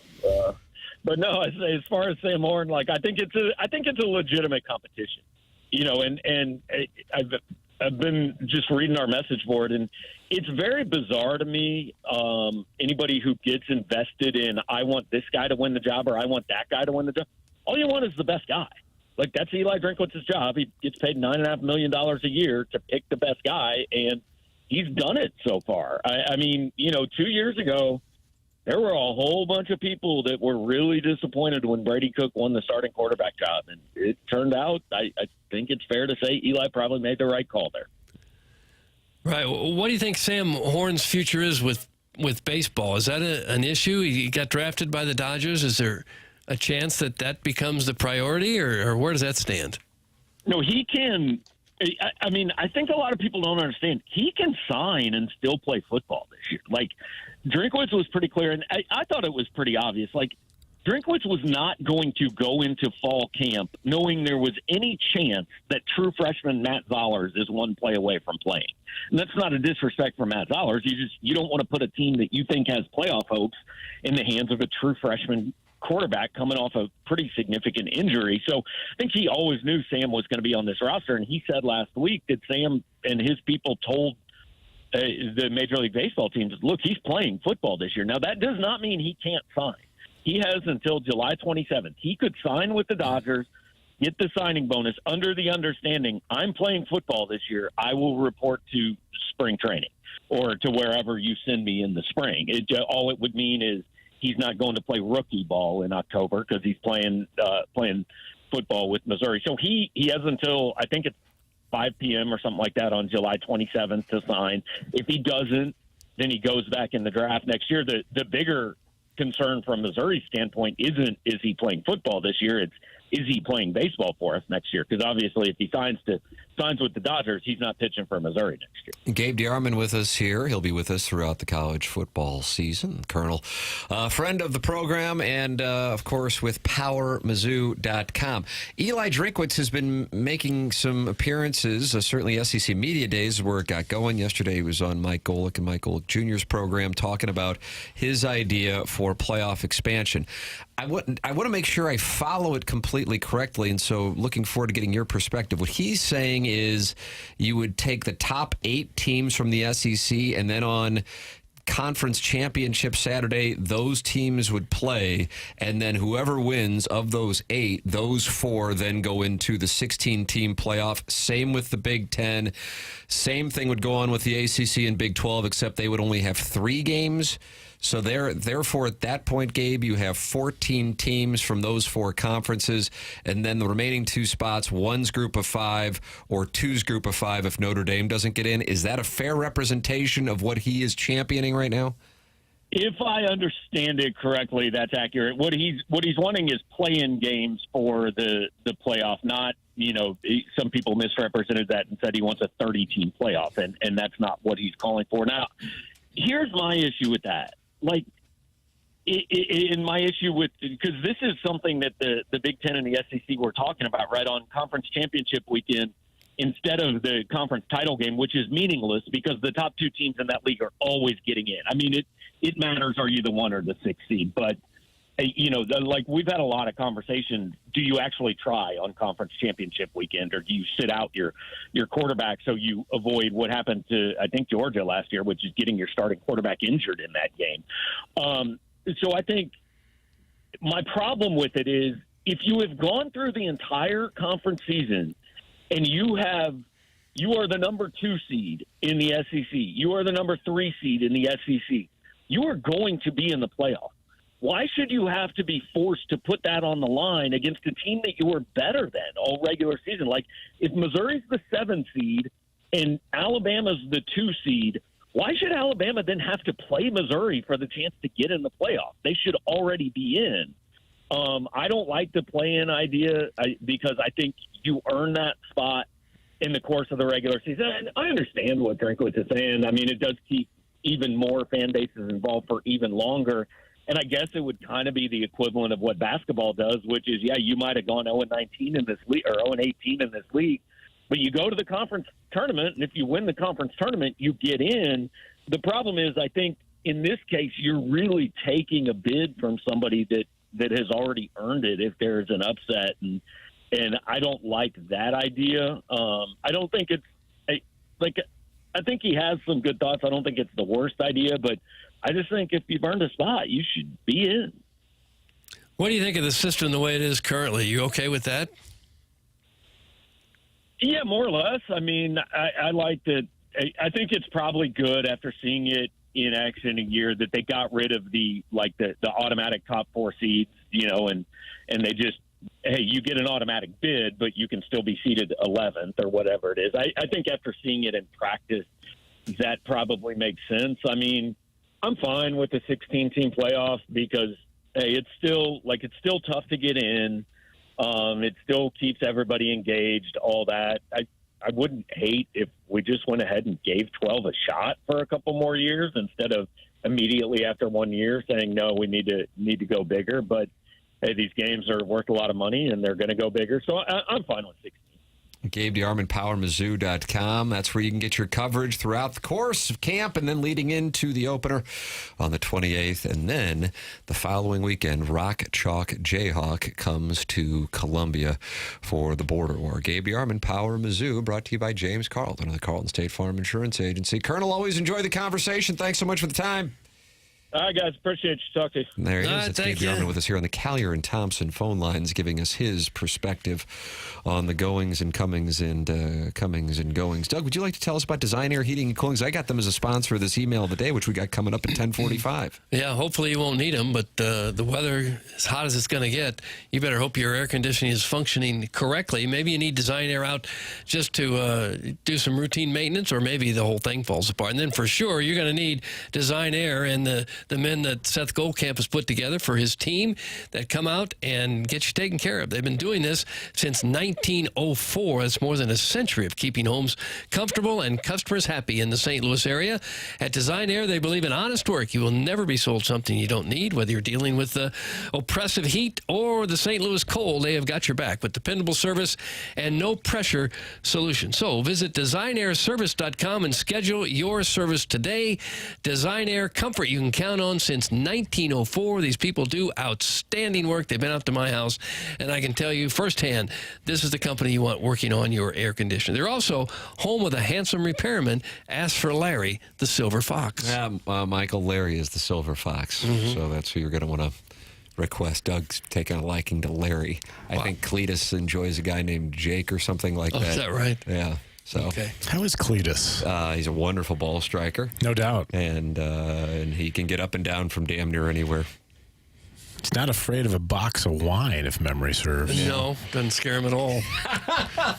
Great short game. Email in for that Design Air Heating and Cooling email today. It comes up on the Stiefel dossier at 10:45. The morning after at InsideSTL.com. The morning after at InsideSTL.com. That comes your way at 10:45 on today's program. Doug, unique situation in college sports yesterday where a team offered lots of money to join a conference and was told by that conference, well, we're going to pass on your offer. Oh, no. We'll explain that story coming up. It's TMA 101 ESPN.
Tribute to Zach Randolph.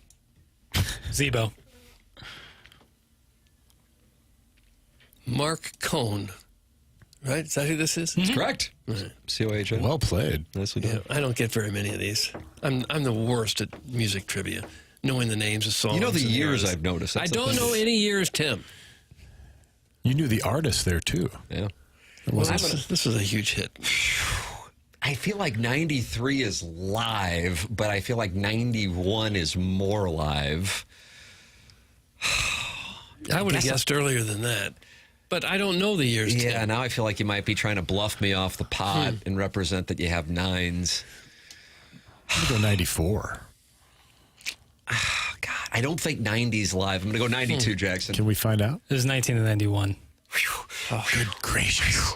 Okay. Man, I needed that today. You did? You were down before this? Yeah. It's a real impressive skill. Oh, it's so worthless. It's so worthless. And as Joe Buck has conveyed, it's really annoying. Doug, Memphis wanted to join the Big 12. They brought $200 million to try to get in the Big 12. So we're $200 good. million. Yep. There's a nin in there. Over the past year, Memphis has been building a proposal to join the Big 12 in exchange for about $200 million. Why don't we start a conference? God, I guess we should. We'll start with Memphis. You're a charter member. Now what they were doing is doing a bunch of sponsorship deals. So this is from Yahoo Sports. But even with the $200 million offer, the Big 12 has told Memphis that they are not interested. That had to hurt their feelings. Yeah. It's a pretty good offer. I mean, you would think that that would get the deal done. The proposal to add Memphis did not even reach a vote of conference presidents. Oh. The source told Front Office Sports on Monday. I feel bad for them. It was clear relatively quickly the interest was not there, the source said. The proposal reportedly included multiple components. Memphis would not take media rights distribution from the Big 12. I mean, this is a wonderful deal. They're not necessarily presenting themselves with a whole lot of confidence, so they wouldn't get any money from the Big 12's contract with Fox and ESPN for 5 years. The program also promised about $150 million in sponsorships over 5 years.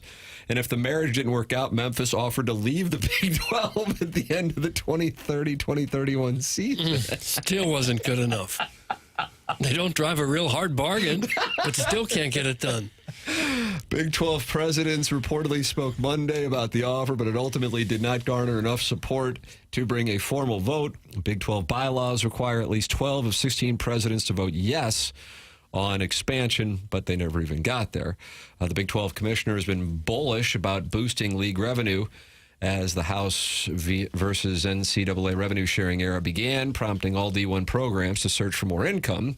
He's also been working to ensure the conference can compete with the Big Ten and SEC, the two richest leagues in college sports. But even with Memphis bringing $200 million to the table and not asking for a share of the television contract, that was not good enough to even get to a vote. Just last Friday, Memphis was placed on NCAA probation for 2 of their athletic programs. You wonder why they even and basketball. Why you would even want in if you're not going to get a piece of the TV money? Just to have a better schedule, I guess. The Big 12 is already at 16 teams, and while most of them are big state schools, they do have Cincinnati and Houston that are in there, similar to Memphis. Mm-hmm.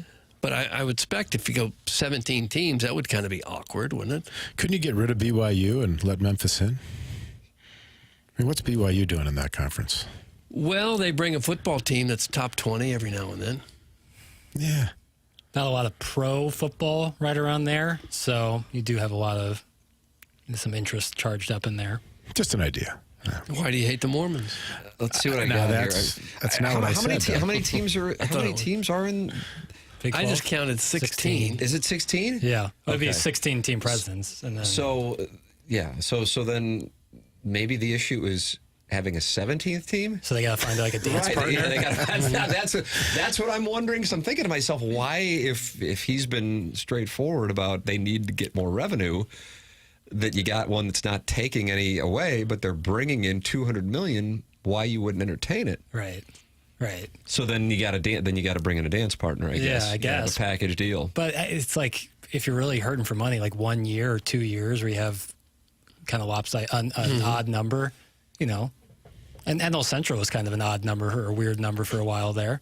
You know, why not? Memphis is more on an academic fit with the SEC, if you know what I mean. Like that's from Pele Blanco, and I feel like he's taking a shot at a number of schools in the Southeastern Conference and their academic reputations. The Big 12 is far from the Ivy League. Shady papers to shout out to all our friends in Stillwater, but I don't think that they're splitting neutrons over there. Maybe Memphis could get somebody like SMU to go in with them. SMU might be interested in the Big 12. Yeah. Aren't they a member of the ACC? ACC, yeah, but that doesn't make any sense. What would you doesn't make any sense that Stanford is also a member of the ACC. Yeah, exactly right. I hate this. I just hate it.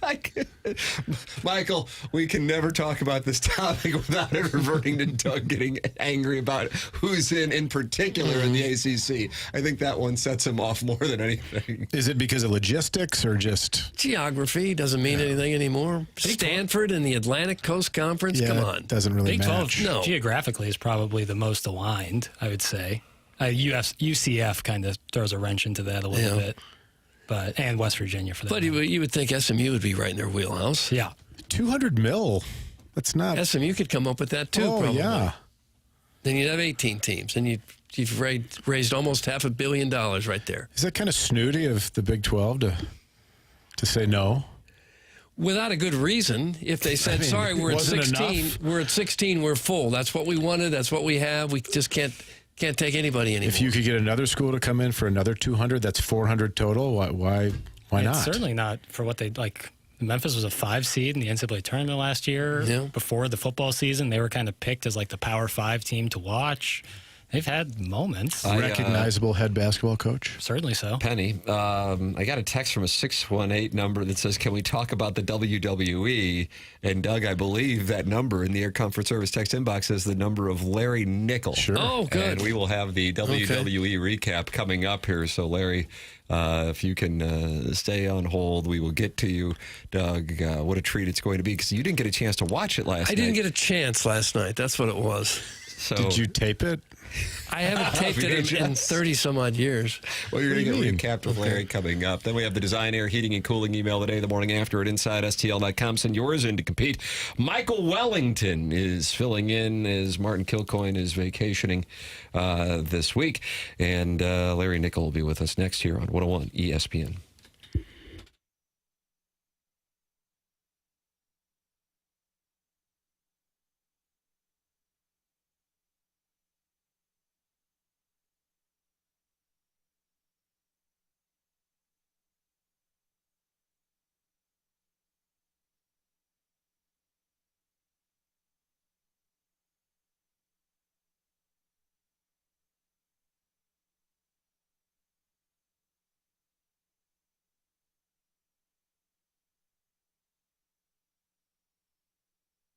Michael's Flooring has been family and locally owned for over 30 years. Michael takes pride in helping and making sure his employees are happy and making a great living. You can go online right now and get 3 samples free from Proximity Mills. Just go to igotfloored.com. That's igotfloored.com. Michael's passion is flooring, and when you order from him, he wants you to have the best experience for the best price. That's why he's making sure he gets the best installers and giving them $7 a square yard, which is awesome compensation in this industry. Just come in or talk to them, and you're going to see the difference.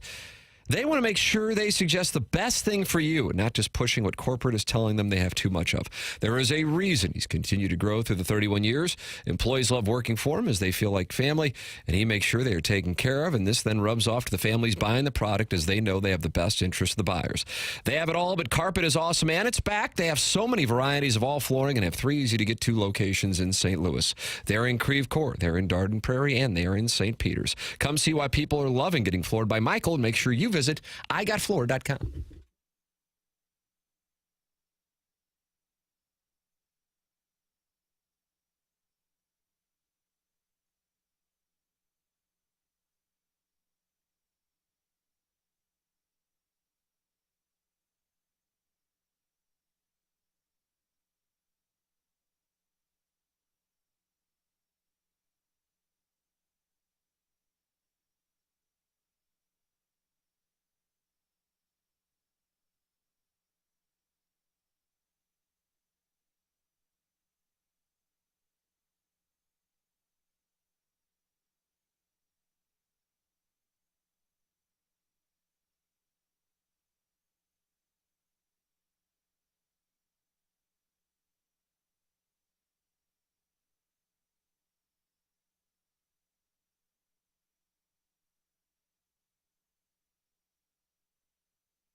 This is Jackson with a Sports Center update driven by Johnny Londoff Chevrolet and Johnny Londoff Autoplex. The Cardinals are back in action this evening out in Denver with the sought-after Eric Fedde start this evening. That's going to be a 7:40 p.m. first pitch against the Rockies.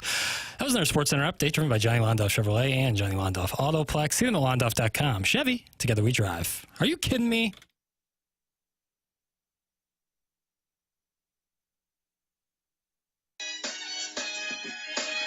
Your time is up, my time is now. Man, this is good. You can't see me, my time is now. It's a franchise form shining now. You can't see me, my It's now.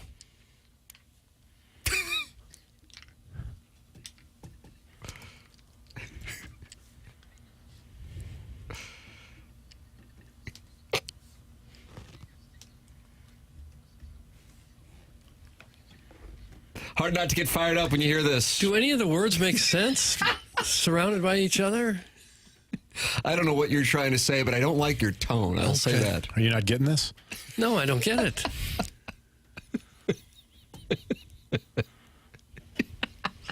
This is nonsense. This is art, Doug. It isn't Thank art. you, Michael. It's TMA 101 ESPN. I brush my teeth with Colgate. That's music to you? I really enjoyed it. Did you? It was eye-opening. Okay. Jackson just described in his Sports Center update is the Cardinals enjoying the sought-after Eric Fedde start tonight in Colorado. Well, I think the fans are the ones who, Want to see more of him? Longing for Eric Fedde. What a battle tonight. The guy who's pitching against Bradley Blakelock has an ERA of 9.97. Nice. Well, that's what happens when your team is 50 games under 500. And you pitch at Coors Field.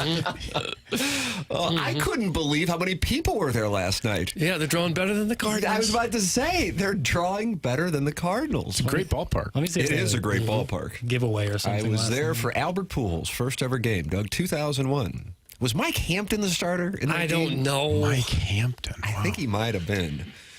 Somebody will check on that. But right now, we're about to get informed by Larry Nickel here on the Collier and Thompson phone lines. Larry, welcome to 101 ESPN. You're on with Doug Vaughn. Hi, Doug. How you doing? Oh, I'm fine, Larry. How are you? Fine. And that song you were listening to that you were complaining about? Oh, you like the song, did you? That was John Cena's entrance music. John Cena's entrance music. Okay. Odd, but okay. All right. So what happened in the presentation last night that we need to know about? Well, if you were took notes, I didn't. you could follow along with me. Okay. But I will recap you. All right, thank you. There was a triple threat match Sick. to determine the number one contenders to the World Tag Team titles, held by Finn Balor and JD McDonough of the Judgment Day.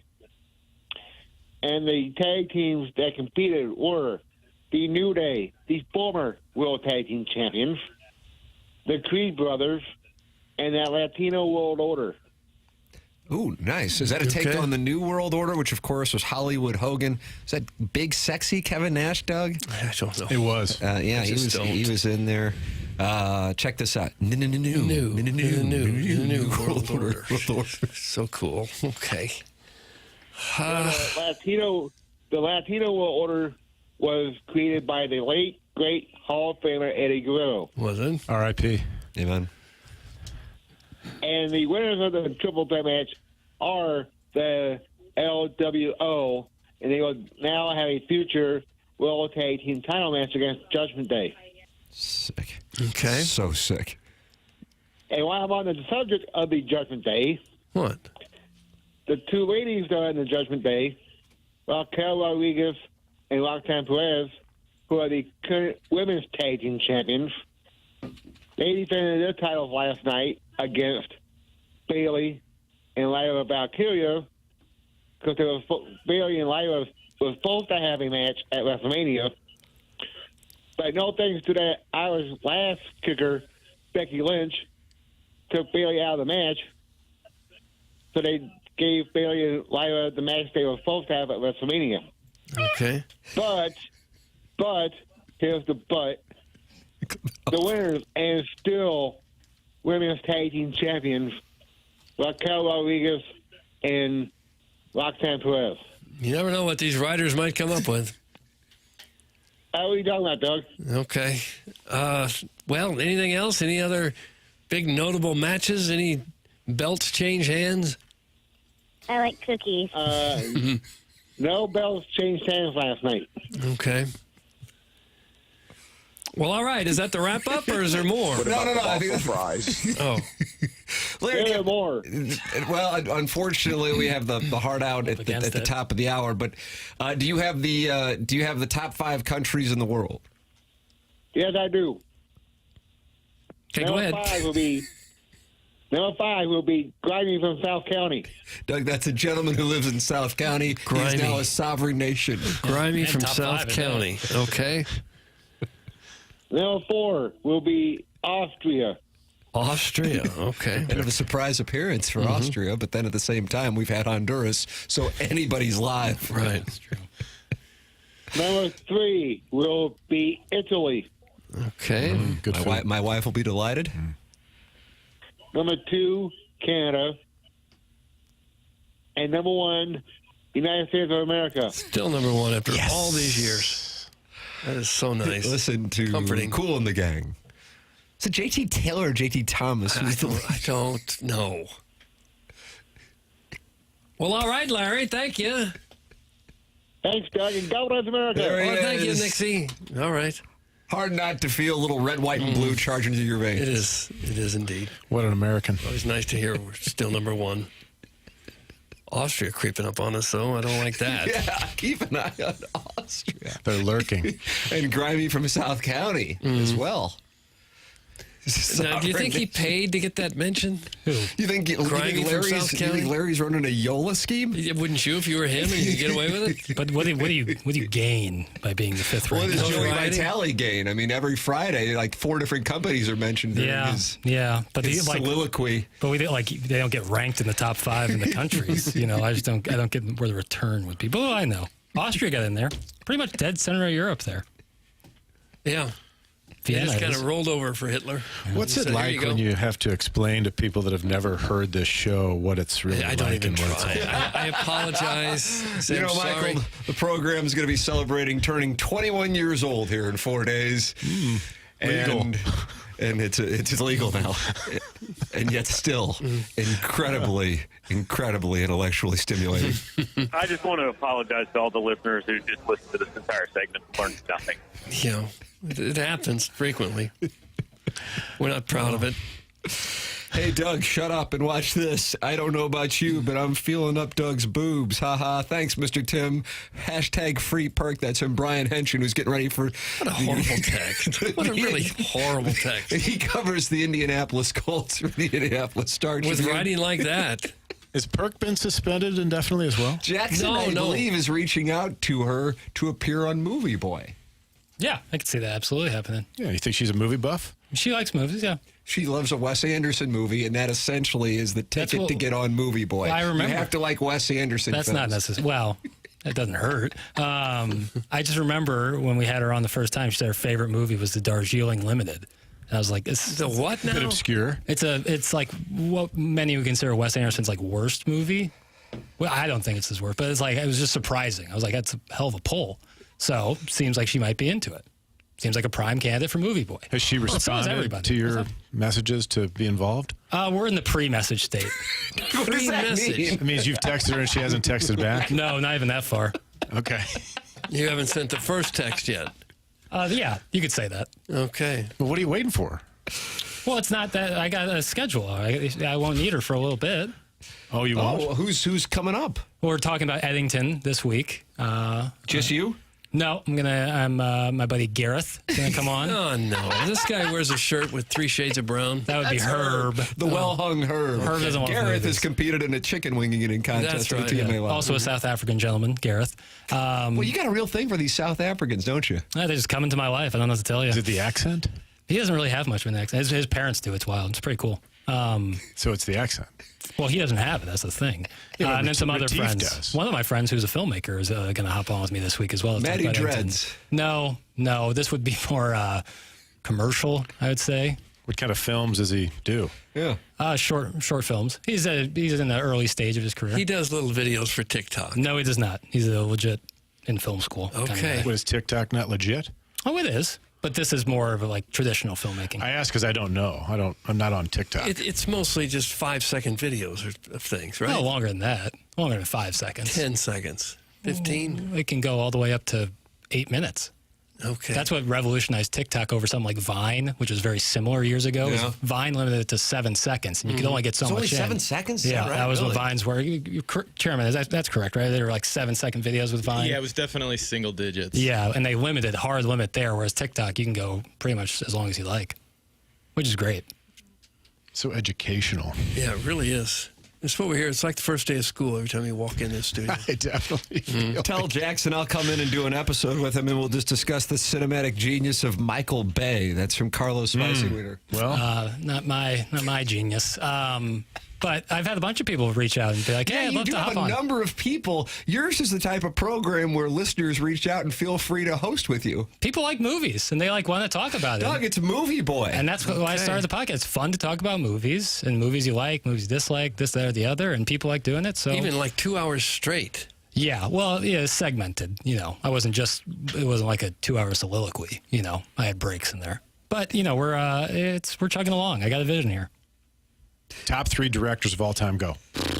All time. That's right. Scorsese's in there. Scorsese, Hitchcock. Wow. Tough not to say Didn't John see that coming. Ford, but I'll say Spielberg. I'll say Spielberg. He didn't want to Hitchcock. say it, though. He didn't want to say it. Spielberg. It's too commercial. Hitchcock, and Spielberg, Hitchcock, and who else did I say? Scorsese. Yeah, there you go. All right, solid. I didn't think you'd go Hitchcock. That's a little before your time. I mean, if you like the movies of Scorsese and Spielberg, you have to appreciate what Alfred Hitchcock did. He's the kind of the pioneer, the landscape artist of modern movies. I am a Movie Boy lemming. I listen to the podcast, Michael. I recommend it. Now, again, he does talk films, but for the most part, it's attacking older people for screaming at the screen. Yeah, it seems unfair. I'm pretty sure that when I had my cup of coffee at St. Louis U High that I took film class, and we watched a lot of Hitchcock movies that made me fall asleep, therefore ruining my academic prowess and causing me to be not eligible to play basketball. Really, No! I blame this all on Hitchcock. No. No, I feel you. Were you cut by Gary Kornfeld, too? Because this show has this long-standing grievance. I played for him. He was the guy when I walked in there. He said, "Wellington, you're ineligible." I said, "Well, why?" He said, "It says you're failing film." If only you would have known Jackson back then, he could have gotten you through. Were there like tests, or was it like discussions based on the movies? There was tests. Okay. For sure. Yeah. But I treated it as more of like a nap hour. Sure. When you go back and watch almost any of those movies from the 60s or so, they're really slow compared to what you see today. For sure. Very little action. But like North by Northwest, like you could still watch that right now, and it's pretty incredible. Psycho, too. I mean, it's certainly a blueprint for modern horror. But you don't get near as much of the action and special effects that you'd get. No, but you get practical effects. You talk about Spielberg. Jackson, what's your favorite Chris Farley film that comes from Steven time? Good question. Tommy Boy. Tommy Boy? Yeah, I mean, that's Tommy Boy's awesome. It's a classic. He would have been in a lot more. That's a film that I'll watch it over and over again. Absolutely. Brian Dennehy, Doug. David Brilliant. Spade. Rob Lowe. And, of course, Bo Derek. Yes. I'm not sure I ever Derek saw and the whole Tommy thing. Boy. You've never seen Tommy Boy? I don't think I have. Tommy Want Wingy? Yes, you have. I don't think I have. Doug, you need to see it I'm if you starting to haven't. wonder if you love the United States. Yeah. It's fantastic. I was so into journalism. Bo A Derek. lot of movies, silly movies. I don't know that I could fit them into my schedule. Bo Derek. It's comedic genius. She would have been 38 in Tommy Boy. That's it. Yeah. God, watch it in high school. I'm like, oh, boy. She's got to be upper 80s. She's 38. Yeah. My God. Well, how old was she in 10? Had to be I'm just early doing 20s? some math then. Yeah, I guess like around 21 because 10 was right around 1979, 80. 79. Yeah, so she would have been 22. Yep. Okay. Hey, Movie Boy, why don't you come up with an original name? There have already been 2 other failed podcasts with the same name. Here comes failure number 3. This will just be like Mizzou in the NCAA tournament against the Missouri Valley School. That's from the St. Charles Hermaphrodite. Stop it, and Hermaphrodite. He's been targeting Jackson for years, Michael. He accuses Jackson of having a Frank Haith body pillow. I was unaware that there was other podcast named Movie Boy, but I assume that a lot Do you of feel podcasts... like you might be dealing with some litigation? No, not at all. I assume there's a lot of different shows that have similar names. I know of several Morning After shows. Kelly Stafford, Matt Stafford's wife, hosts a podcast called The Morning After. But they don't have Larry Nickel. They don't. Damn right they don't. Nice. Nor do they have Grammy from South County ranked in the top 5 of the nation. Or the St. Charles Hermaphrodite. That's correct. Yeah. And if it's not for you, it's not for you, you know? Now, what I don't necessarily need is you telling me it's not for you. Just, listen. But I get it. It's going to come. What are you going to do? Like I said, I'm going to keep plugging away. When's the new episode come out? Saturday. Every Saturday, new episode. Every Saturday for the month of July. To... Well, I'm going to, once the month of July ends, we'll do a different kind of schedule. This is just for the month of July. Why? What's with the schedule? It's some behind-the-scenes stuff that's not incredibly interesting or important, just that they're coming out on Saturdays. Hey, I'll trust this Jackie Papers. Whatever he tells me, that's what I'll do. Yeah, but then, once that, I want to do like a Wednesday, Saturday kind of release schedule. I'll come in and do 2 things for movie men. Rip the olds for their Velcro shoes and soft foods. And then number 2, I'll break down No Country for Old Men. When should I stop by? That's from the Horny Banker. No Country's No awesome. Country for Old Men. You want like a spike driven in your forehead? Is that what he's advocating? Spoiler alert. Yeah, it's like an air gun, like a bolt thing that they do the bovine. I like the movie where Lexington Steele bravely removes his knee brace to free up that jackhammer. That's from Deke Dotem. Doug, you know Deke Dotem. He's been suspended indefinitely. I need to mention Deke Dotem. I would be remiss if I didn't. You would be remiss. A couple of weeks ago, I had to go up to a golf tournament in Endicott, New York, and I met a buddy of mine in Detroit, and Deke Dotem was nice enough to let me keep my car on his property. He has like 4 different garages. This guy, Dotem, Doug, by sending in text to this show, he's accumulated wealth. That's how he got his money? I didn't ask, Doug. I don't need to garage. Ask. Yeah, there was 4 options of places to park this car inside of a garage. Were you trying to hide the car or something? No, I was trying to make sure it didn't get broken into while I was on the road for 7 days. Okay. Now, one of the things I had forgotten is I didn't know if you had made him free again. No, he's suspended. Doug has not liberated him, Michael. What does he have to do? Well, he's got to stop being vile, nasty. I feel like he's a good man. He let me keep my car there. He loves America. He's seen Tommy Boy. Yeah. Did you see some of the stuff he wrote into me? Well, that was a long time ago. Maybe he's matured. Yeah, these wounds. Hey, Doug, I got a question for you. Yeah. When we win the Open, will you please free Dottam? There's Michael's player this past weekend on the Corn Ferry, Chris Nagel, asking to free Dottam. No. I remember that. Oh, that was There's a lot of people in prison that would like to be freed, too. Said, hey, it was 20 years ago. I'm sorry, you killed a man. About a month or so ago, I was in Colorado. We were at the U.S. Senior Open, and I was staying with some people, and they were asking me questions. They were like, what's the wildest thing you've ever heard while you're caddying, or what's the most interesting thing?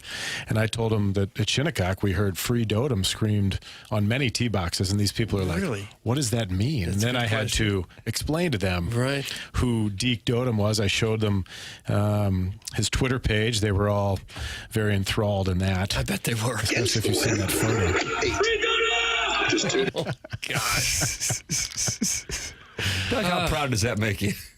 It makes me ashamed of myself and him, especially. But he's started a revolution. Does he have any remorse at all about some of the things that we didn't talk about that. Okay. That's between you and him. He's proud. All right. I can't really get in the middle of the two of you. I just was curious. I was going to try to petition on his behalf because he's been so great to me. I was once offered lifetime free pizza at a restaurant in town if I'd free him. And for the life of me, I don't know why I didn't take him up on it. What pizza was that? Man. I think it was like Rich and Charlie's or something like that.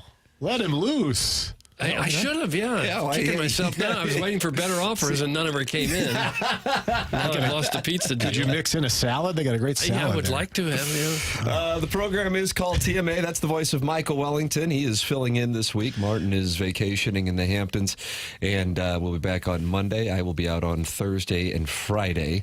And we'll all be back together and celebrating gloriously on Monday. You can email in for the Design, Air, Heating, and Cooling email today, the morning after at InsideSTL.com.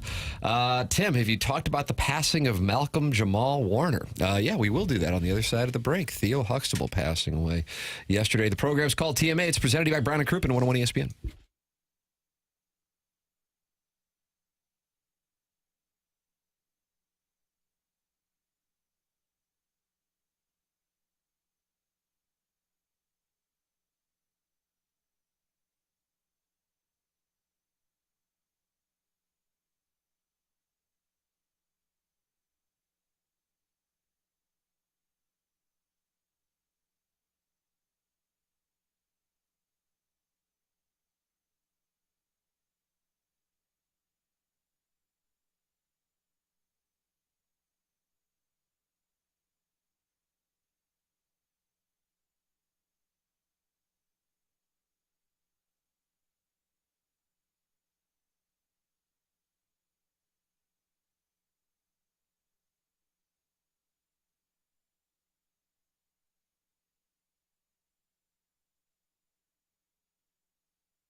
It's TMA 101 ESPN and the TMA STL YouTube channel. Michelob Ultra, sponsor of the YouTube chat, youtube.com/TMA STL is where you can talk it over with other listeners, and you can watch the program. Tim McKernan, Doug Vaughn, Michael Wellington filling in for Martin Kilcoyne, who is vacationing this week. Little Jackie Papers on the ones and twos. Chairman Kurt and the Callier and Thompson phone lines. The number to call in, 314-974-0101. The number to text in, 314-399-9646. And email in for our design, air, heating, and cooling email today, the morning after at InsideSTL.com, and compete against the legend that is Paul Harvey, Milk Mustache. And that's coming your way at approximately 10:45. If you're not feeling particularly good, maybe feeling a little sluggish, maybe you've noticed you've been putting on some weight and not putting on muscle like you used to, this is an opportunity to get tested to check your free testosterone levels at Mentality. Mentality, longtime TMA advertiser. I went out there and I got tested. Very easy process, in and out within 20 minutes. Friendly staff, simple process, and good to know my levels. Mentality is a local healthcare facility that helps you be the dad who can keep up with the kids, the husband your spouse knows you can be, and feel and perform like you did 5 or 10 years ago, whether it's at work, in the gym, or at home. This year, stop settling for a fraction of your potential. Mentality's offer is your chance to take back control. Visit mentalityhealth.com/radio to find out more information. Mentality physicians have helped guys discover and address other health conditions during routine checks. Treatments are designed to fit your life, even with a busy schedule. It's fast, easy, and it's safe. It's Mentality. Visit mentalityhealth.com/radio to find out more information from Mentality. That is Mentality. Cardinals and Rockies tonight. Jackson's describing it as the sought-after Eric Fedde start. Here is Ali Marmol on the Cardinal win last night with Mason Wynn. It was good to see him just sprayed everywhere. I mean, you look at him being able to pull the ball there and then go to the backside. I mean, that's his game. He can do a little bit of everything and beat you in a lot of different ways. So a really positive day for him. Base hit. So this start is so coveted because if he has a good one, maybe they can trade him, or maybe the Cardinals will win and they get even closer to securing that wild card berth. Daddy likey. Daddy likey wild card? Mm-hmm. Jackson, is that why it's so Is that why it's coveted? No. No, not at all. Okay. Do you think this is Eric Fedde's last start for the Cardinals? I mean, it's bizarro world. It should have been 2 weeks ago. Should have been his last start. So, but they're still not sure about McGreevy, who just went 7 innings and gave up 2 runs. I'm not sure that he's going to be able to cut it here. Who are you trying to fool? Who? Doug, who are you trying to fool? Who are the Cardinals going to try to fool? Someone will take Eric Fedde. Like they're shopping Eric Fedde. Like who's going to take him? Yeah. And you think a start at Coors Field is going to get him right and make people want to sign him or trade for him? I don't get it at all. Has Liam Doyle signed yet? Yes. Let him go. He got $7.5 million. Let him pitch. He's ready. He's an absolute animal. Mm-hmm. Have you seen him pitch? Yes. He is. Michael has a close relationship with the head coach or the manager, I should say, of your Tennessee Volunteers, and that, of course, is where Liam Doyle come from. What did he tell you? What did Vitella tell you? He loves the guy, as just a guy, and then his stuff is electric. He's one of these guys. I think when he got to Tennessee, he was throwing like 92, 93, and by the time the end of the year rolled around, he was throwing 99. But just the kind of guy that I think didn't have to pitch in a game that got them into the Super Regional. He said to Coach Vitello, "Hey, put me in." I guess he put him in at the end of the game. And the story goes, he went to he was going to the bullpen. He said, "Hey, I'm going to go down to the bullpen and warm up, and I'm not going down there just to warm up. Like, you need to put me in this game." Because if they won that game, they got to the Supers. But just from a stuff standpoint and a mentality standpoint, the kid he's a little bit of a maniac, but that's the kind of guy you want, I think, to get people out. It's what the Cardinals don't have. Exactly. Is anybody with a big personality. Right. So, they drafted another Tennessee pitcher. I think his name is Tanner Franklin. Correct. Who throws close to 100. I'm not quite as he's a hard thrower. I'm not quite as familiar with his personality or anything like that. But it seems like with the Cardinals got the kid from West Virginia last year, right? JJ, how do you say his last name? Weatherholt. Right.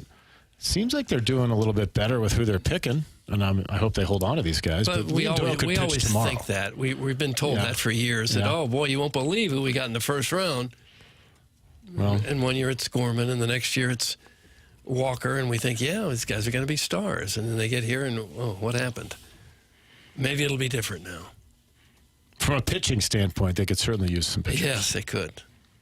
Jim Bowden this morning on The Athletic has the Cardinals in the category of buyers or sellers or both. They joined the Rays, the Rangers, the Diamondbacks, the Angels, the Guardians, the Twins, and the Royals, Doug. Like they could be buyers? He says the Cardinals are building for the long term, and that won't change at the trade deadline. That doesn't mean they won't buy if they can land the right starting pitcher without giving up any significant pieces for their future. I feel like I could have ChatGPT write that. I have a front office question. I am taking front office questions. Doug probably is not. Yeah, I don't know if I got time. Hopefully you guys know the answer to this. So when Mozeliak steps away, is he still going to be associated with the organization, or is this a see you later, I'm done by? That is a good question. I have asked him that. We have asked him that on this show a couple different times. I have theorized in the past that he would leave the baseball side of the organization. Bill DeWitt would ascend, as in the third, to the chairman role, and Mozeliak would take over the business side for Bill DeWitt III. I do not think that to be likely anymore. And by the way, this is like speculation festival. I just get the sense that he just wants to get away for a little while, and been doing it a long time. I just think I also think that, versus say a few years ago, with the way things have gone in 23 and 24, and doesn't look like it's going to be magical in 25, that the equity of having him as your face for the business side of the organization is probably not there. And so I would be surprised if that's the direction the Cardinals went. But I used to think that that's what he would do. I thought he would go to the business side, like the Bill DeWitt III side, the ballpark village, the apartments, be an ambassador in that capacity. And now I think probably from both perspectives, by that I mean the Cardinals and his, I think he just wants to get away. I don't know if he'll get back into it with another team. What do you think, Doug? I think he will. You think he will? He's not old. He's 56. So I would think maybe he'd take a year off to kind of catch his breath.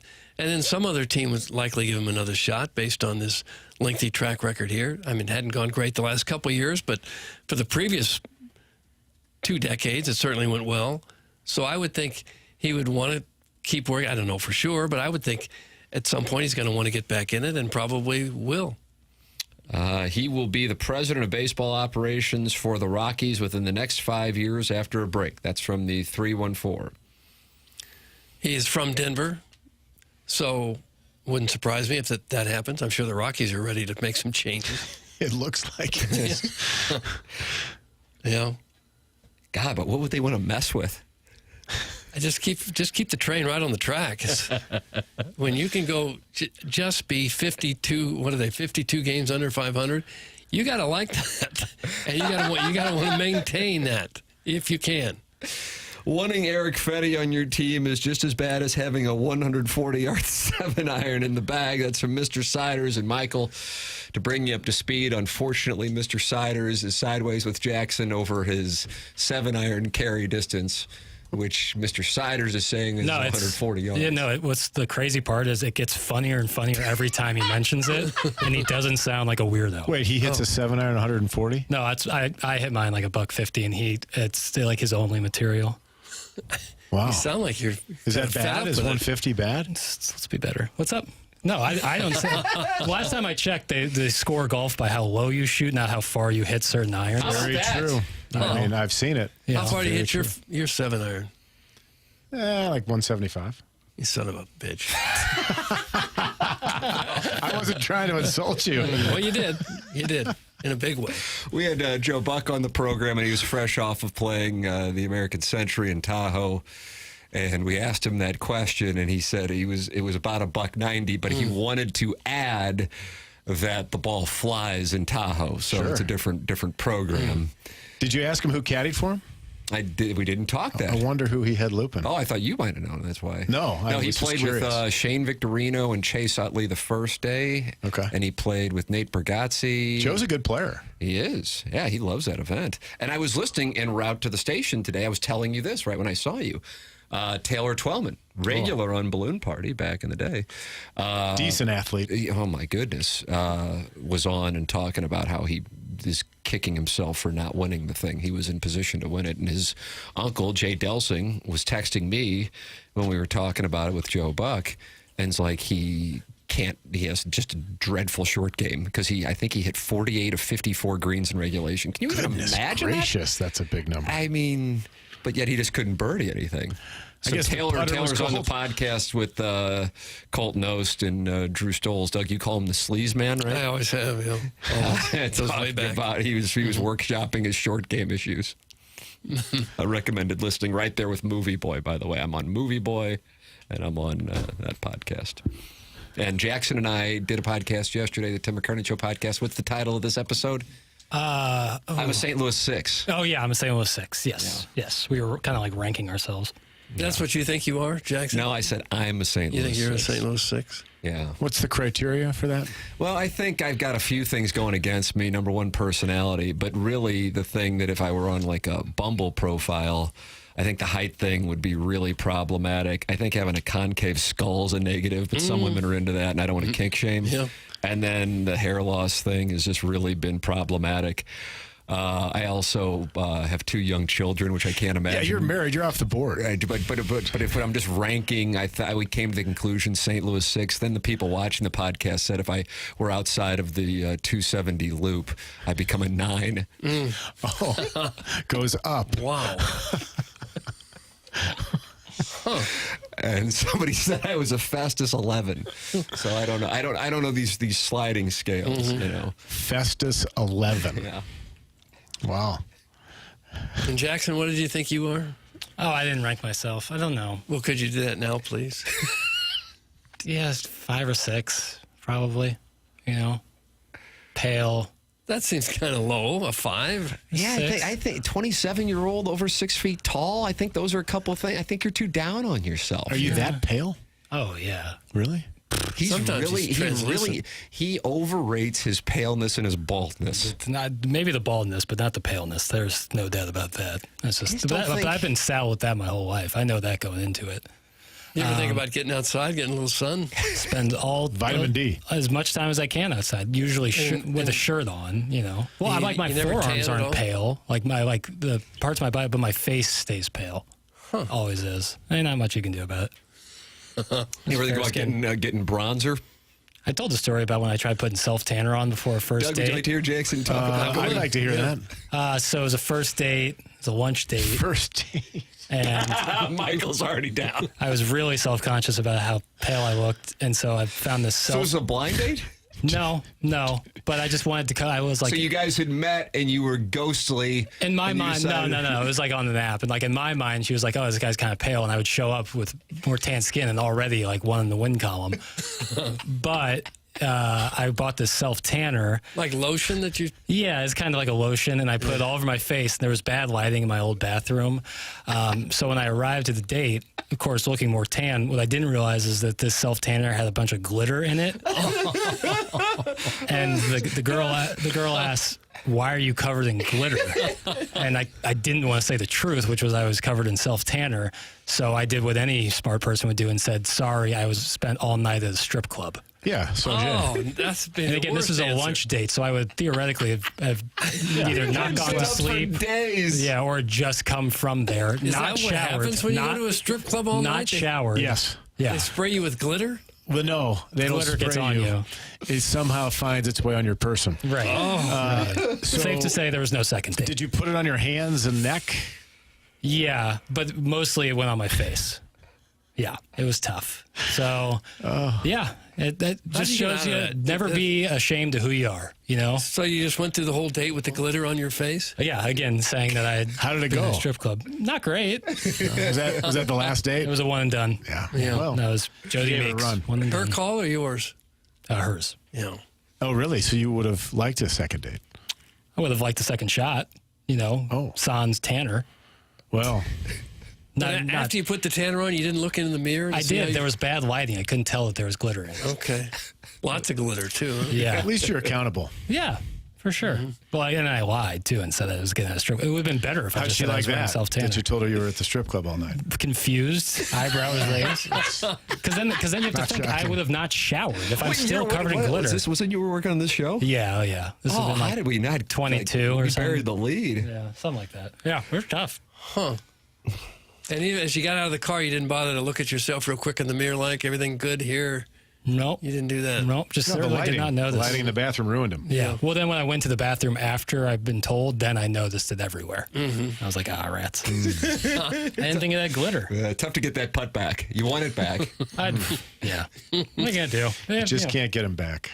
Chairman Kurt has just texted me to say, will you let the listeners know that if they're listening on the TMA app, they'll need to switch over because of the settings when I'm running a sound story. Thank you.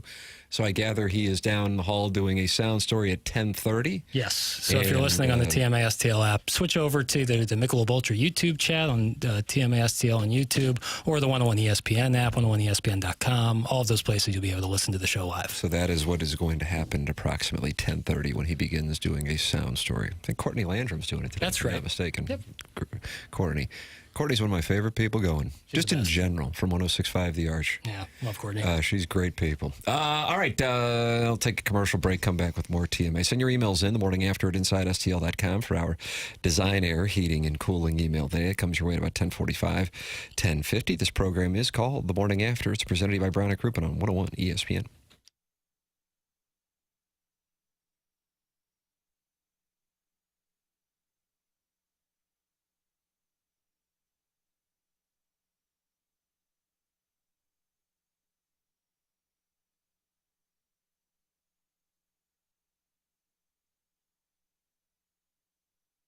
Martin Kilcoyne for our friends at Together Credit Union, TCU.org. We talk a lot about different mortgages that are available to you, different types of loans. But we also want to talk about our community contributor loans for the folks who are making a difference in our community, first responders and our teachers. If you're a community contributor, they've carved out a mortgage program just for you. You can stop by any of the 14 branches around town or go online, check out the rates. Getting a mortgage for the first home, second home, whatever process it is, it gets a little bit stressful, but you can count on Together Credit Union to get it all done here in town, in-house, everything, all that paperwork, everything that needs to get done. The process can get complicated. Together Credit Union keeps it simple. So many different loans and different types of loans available, but also for our friends that are making a difference. The community contributor loan, something available at Together Credit Union. Go online, togethercu.org, member NCUA, for our friends at Together Credit Union.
Oh, Doug. Mac Miller.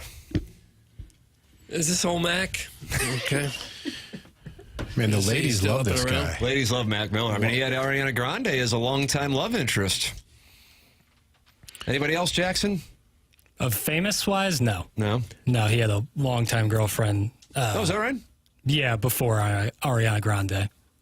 But not a celebrity. Ariana came knocking on his door and he freed up? Yeah, they broke up, and I don't know what the whole Was deal was. Ariana the side piece? No. No, but I bring this because Mac Miller bobblehead night at the Pirates Mac game. Miller bobblehead night. At the what game? The Pirates game. He's a Pittsburgh native. And they had their highest home attendance of the year because of Mac Miller bobblehead. That? Really? Now, you have to think some of that's resellers, which sucks. But I hope it's a lot of people showing their respect, won the little totem from a great artist who's taken too soon. Michael, I just glanced at the Michelob Ultra YouTube chat where 196 friends are still gathered. That's a high number for the 10 o'clock hour. And they love having you in. How kind. Yeah, how about that? Welly is an awesome fill-in. That's from Jake and St. Jen.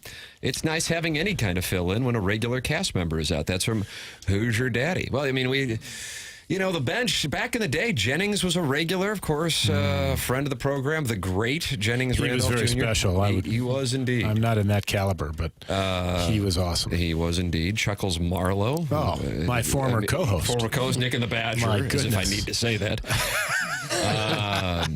And so, the bench is a little shorter these days, and you're kind enough to come in, but you're usually not available because you're out carrying golf paraphernalia, is what you call it? Don't call it paraphernalia. That's what he said earlier. While I'm thinking about it, I did have the wonderful opportunity to run into producer Joe at the Dave Matthews show about a month or so ago. Did you really? To see his landing strip? Great to see. I did not ask about the landing strip, but it was good to see him. I hadn't seen him in a long time. We got to catch up for just a few minutes. He's doing very well. I ball struck with him and Doug and Chairman Kurt a few Fridays ago. It's a nice foursome. It was a wonderful pairing. And Chairman Kurt, who's not in here, he's running a sound story down the hallway right now. I don't know if we talked about this on air or not. He shot even on the front nine, and he's like a 16 handicap. Hello. And it wasn't like balls bouncing off the stick and falling in. It was unbelievable. Fairway green putt.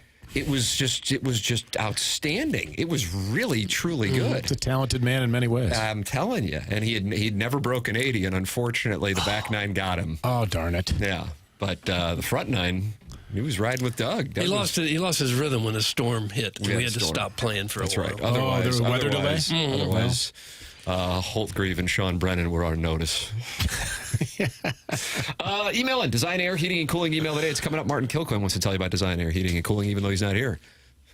Martin Kilcoyne talking about Design Air, which is the longest running TMA sponsor, and that is a distinction. That means that they've been loyal to this show, and you've been loyal to them. That's how it works. DesignairService.com is the website. Pretty easy to remember that. Always tell folks if your thermostat isn't triggering properly, you know what that means. You set it to 68 or 70 in the house on the thermostat, but then it's coming in at 72, 73. It's just not cooling off the way you want it to. Could just be a little tune-up that you need. Go to DesignairService.com, the website where you can set up the appointment and get that award-winning service that we've been talking about for years on this show. I've known about Design Air going way back. Tim got me hooked up with them. I'm over 10 years ago, I would say. And this company's been around for more than a century. So it's a St. Louis-based company. St. Louis employees. It's been voted great places to work. There's a bunch of lists out there like that. So the employees are happy. The customers are happy. Find out why by setting up your appointment at DesignairService.com. There it is. Design Air Heating and Cooling email today coming up in about 10 minutes. I'm told Chairman Steve in Wildwood is on the line, and he wants to talk with Michael Wellington. Oh, is that right? Chairman Steve, you are on the Collier and Thompson phone lines. Good morning. Okay, stop screaming at us. Isn't that great? Yeah, well, screams How at you doing, us. fellas? We're fine. You? I'm doing great, Doug. It's a little warm out here. Got to powder up, keep them from sticking to my thighs. But, Where are you now? Welly, you going to give me a lesson while you're in town? This is unexpected, but very good. It would be my pleasure to give you a lesson. What about early Saturday morning? How early? Are we booking lessons on the program now? Sounds like it. Yeah. Whatever time you want me to. I could be there. 6, 5. So you're available, is what you're saying, at any time. Well, I think 5's a little ambitious. uh-huh. Yeah, you don't drink, so you're up early. True. He's not going to be there at 5. Is the sun up at 5, Steve? I don't know. Come down and, actually, you can stay at our place if you want. Bring a gal there. What are we doing sleepovers now? Doug, you want to sleep with any of the listeners? No, not that I can think of. 2 bedrooms. Michael can bring one of his coolers there or whatever. Usually we start out the lesson. I smell his finger and guess the age of the broad he banged. Oh, no! You can't say that. Steve. And You Jackson can't just say got that. rid. Are you crazy? Did you cut him? Yeah. Oh, What? I cut him. I guess Block him. I guess we'll Doug, get you to want him it. blocked now? Block him. He just got suspended. And he's gone. Yeah, Just like that. And now my phone's ringing. It's probably the law. My phone is ringing. It's the law. Took a That wouldn't have worked on drastic HD2. Sure did. He's Goodness, Steve. suspended a Wow. period of 2 days' time, and I'm hitting him with a 20% tariff. Wedding Tackle says, yeah, Wellington is the man. I didn't even think it needed to be said, but he is a good fill-in. That's from Wedding Tackle. There you go. Look at that. The endorsements are coming in. Tip of the Fast cap. and furious. I was shaken by that last call. Yeah, Steve was a little wild there, wasn't he? Stephen Wildwood was wild.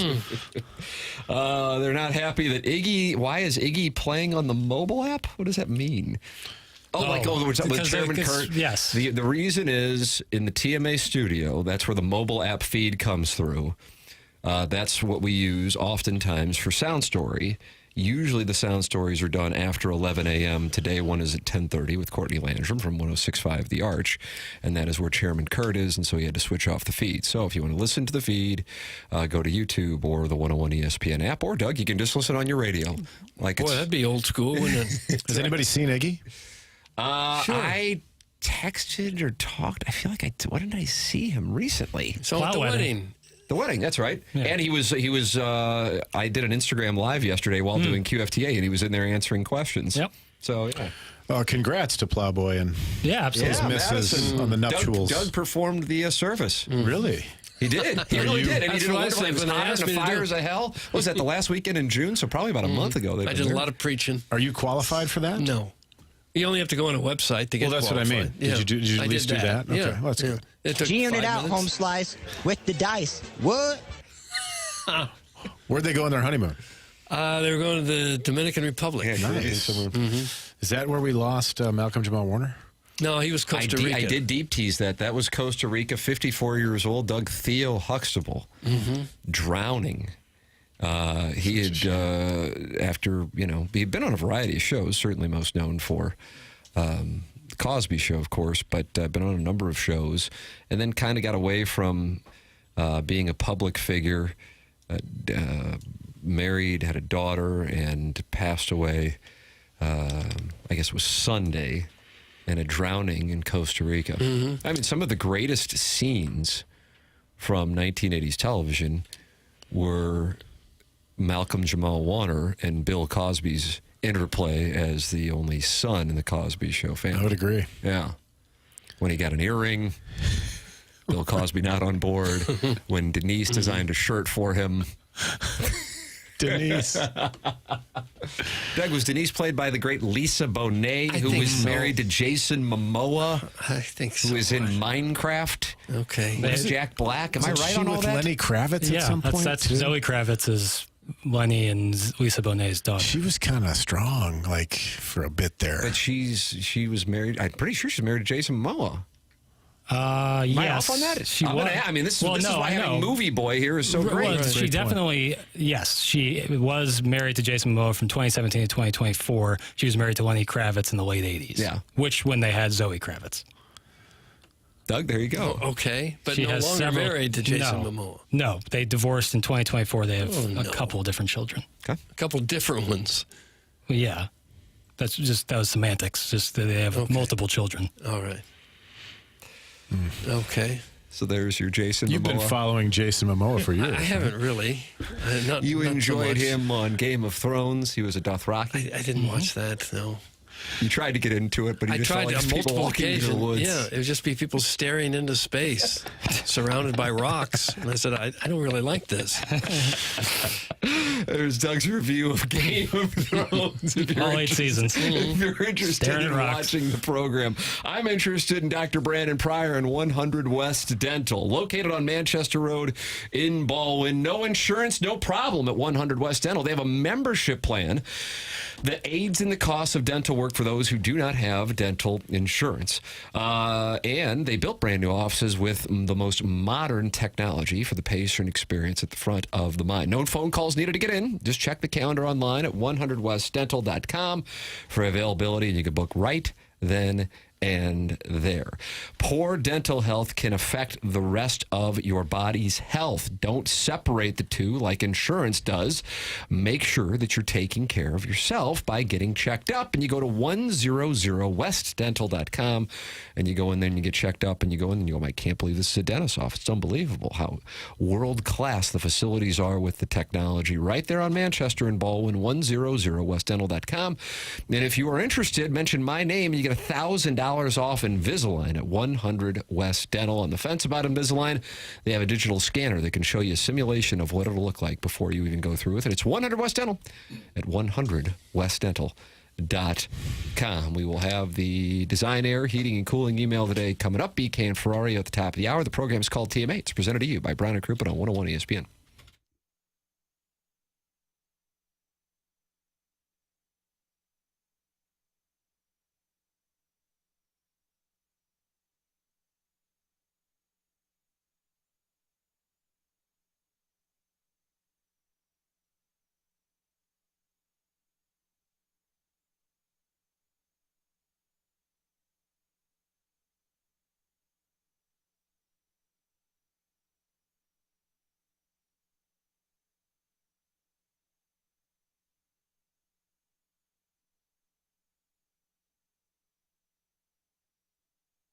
Hey, this is Tim McKernan. And, owning a home is one of the best investments you can make, but keeping it comfortable, energy efficient, and looking great, that takes a little extra work. And if you've got drafty old windows, you know exactly what I mean. But this summer, Universal Windows Direct is making it easy to finally tackle that project with an offer you cannot pass up. Right now, you get to choose your offer. Pick the one that works best for you.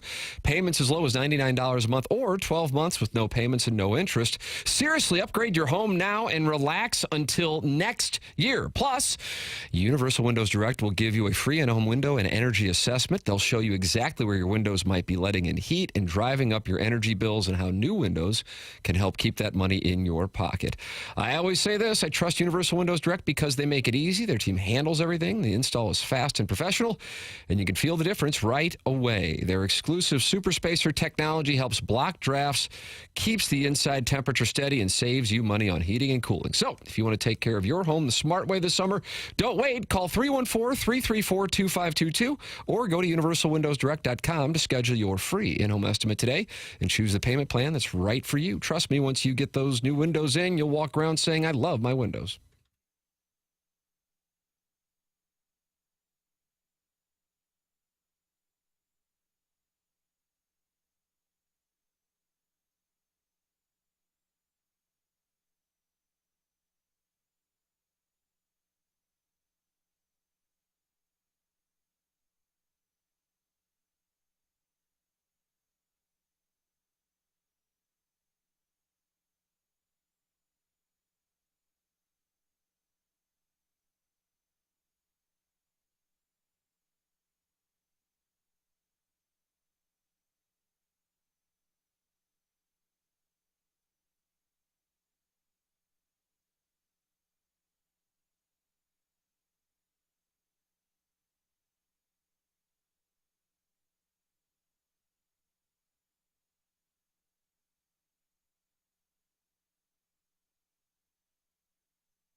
is Jackson with a SportsCenter update driven by Johnny Londoff Chevrolet and Johnny Londoff Autoplex. Free agent Doug McDermott has agreed to a one-year, $3.6 million deal to return to the Sacramento Kings. His agent tells Priority Sports and ESPN.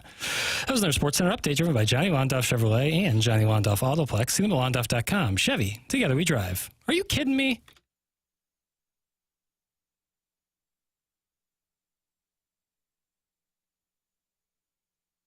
Doug, did we just get a Doug McDermott update in the Dougie sports? Buckets. Yeah, Dougie McBuckets. Yeah, I like those updates on Dougie Buckets. Dougie Fresh.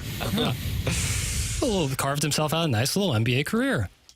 Well, I hope with all that money he pays his taxes. Ooh, who'd you go to? If he doesn't, he ought to go to Mark Milton. Yeah, STLTaxLawyer.com. Yeah, who can play defense against the godforsaken tax man. Maybe you've got years of unfiled tax returns or tax liens, bank levies, wage garnishments keeping you up at night, or you could be facing IRS criminal investigation. If so, you got a real issue there. And that's when you really need to contact STL Tax Lawyer Mark Milton at STLTaxLawyer.com. Mark Milton provides a local and holistic approach to tax resolution. He started his career with the Department of Justice Tax Division in Washington, D.C., where he represented the IRS in tax cases throughout the country and received the DOJ's Outstanding Trial Attorney Award, meaning he is as good as it gets in this country. Mark now helps individuals and small businesses solve their tax problems right here in St. Louis. So if you have any kind of IRS issue at all, any kind of problem, contact Mark Milton at STLTaxLawyer.com today, and you'll be saying, no, I am not guilty. I am with Milty. Remember, the choice of a lawyer is an important decision and should not be based solely on advertisements. Ladies and gentlemen, it is time for the Design Air Heating and Cooling Email of the Day. Oh, well, right now, Paul Harvey Milk Mustache leads by 2 as we sit here on July 22nd, 2025 for the Design Air Heating and Cooling Email of the month. Today is the first day of the rest of your life, and I want to start that life by praising Tim. That's from Landon Strip. God, I think he just died. It's over. That was it. That was the final strike. Fell over. Appeared to be lifeless. Hey, boys. After wrapping up the new sode, I just wanted to give a quick shout out to the Movie Boy podcast, where one brave pale gentleman sets out to watch, review, and reflect on the latest films, if only he could survive the theater experience. Every week, our noble host tries to enjoy a quiet, contemplative movie screening. Instead, he finds himself trapped in a surreal version of Survivor AMC edition. One week, it's a gaggle of 70-year-old ladies from Delmar Gardens giving life commentary like it's The View. The next week, he's seated next to a man who eats hot dogs with the intensity and speed of Joey Chestnut on the 4th of July. But it gets worse. Apparently, a new underground hobby is forming, the Movie Boy Disturbance Club. It's like birdwatching, but dumber. People are actively trying to locate this man in theaters just to disrupt his experience. One guy followed him into Oppenheimer and brought a full bowl of cereal and milk and slurped every bite like it was an ASMR for incels. And yet he persists. For the love of cinema, for the love of the people, and for the love of the pod. So if you like movie reviews with a side of theater drama, give the Movie Boy podcast a listen. Stay tuned for this week's Sode, where little Jackie Papers fights off the rumblings of an elderly couple attempting to engage in coitus. Later, lovers, Doug, that comes from Horny. Horny. He's new. Hello. This email is penned to those who have pull and sway with Cardinal ownership. Please keep our fans safe. I was at a game some nights ago with family and friends. Unfortunately, sitting upper deck, third baseline, we had a little cousin Cecil buy the tickets as a thank you for contributing to his GoFundMe page that supports moving Brio down to Festus in order to give burly farm women and twinkish field hands an opportunity to flaunt their finest denim out on the town. So they're going to move Brio down from Clayton and Lindbergh to Festus? Twinkish farm hands? They would just build a new location? They'd actually put it up on it. Well, you can move buildings, I guess, if they're not too large. So there's a GoFundMe for it, and Cecil set it up. Be a long way to go down 55. 'Twas nigh the 6th inning when the hometown flock scored 5 runs that then incited a series of cataclysmic events. First, the stadium announcer made comments indicating helmet nachos would no longer be served after the 5th inning, citing the 3 helmet nachos per person rule was upsetting customers. And then the cotton candy vendors just randomly decided to make out with the closest opposing team fan they could find for reasons I still don't understand. And finally, the FD Hoosiers, one section up from Big Mac Land, attempt to start the wave, and as the momentum drew near our seated area, some overserved TMA walruses lost footing and cascaded down the rows, toppling over children and the elderly. And what could only be described as an avalanche of fat bodies were thrown down from the top to the less fortunate souls at the bottom of section 365. I'm currently purchasing a brick to be laid near the left field entrance in memoriam for those lost. To end, I'm asking Cardinal ownership to refund my ticket of $2.25 and a free 16-ounce soda voucher for all my suffering and pain. Thank you kindly. That's from Biscuits with McGreevy. Biscuits with McGreevy. Even with the Cardinals defeating a generationally bad Rockies team last night with a potential superstar pitcher who has dedicated the season to building confidence for a minor league club, momentum around the tri-state area remains on Movie Boy. Interest hasn't ramped up this quickly since Kegler's Corner was brought back to the airwaves. It's a talk of the town, according to one social media account. Pedro Pages added, I agree. People are standing up, taking notice like a young, scrappy buck admiring the swing of Retief Goosen. Papa, Maybe Memphis can become a Movie Boy series, a preferred investor with their influx of cash and no remaining options. That's from Shooter McGavin, the vice president of SLU Filmography / Nap Hour. Shooter McGavin.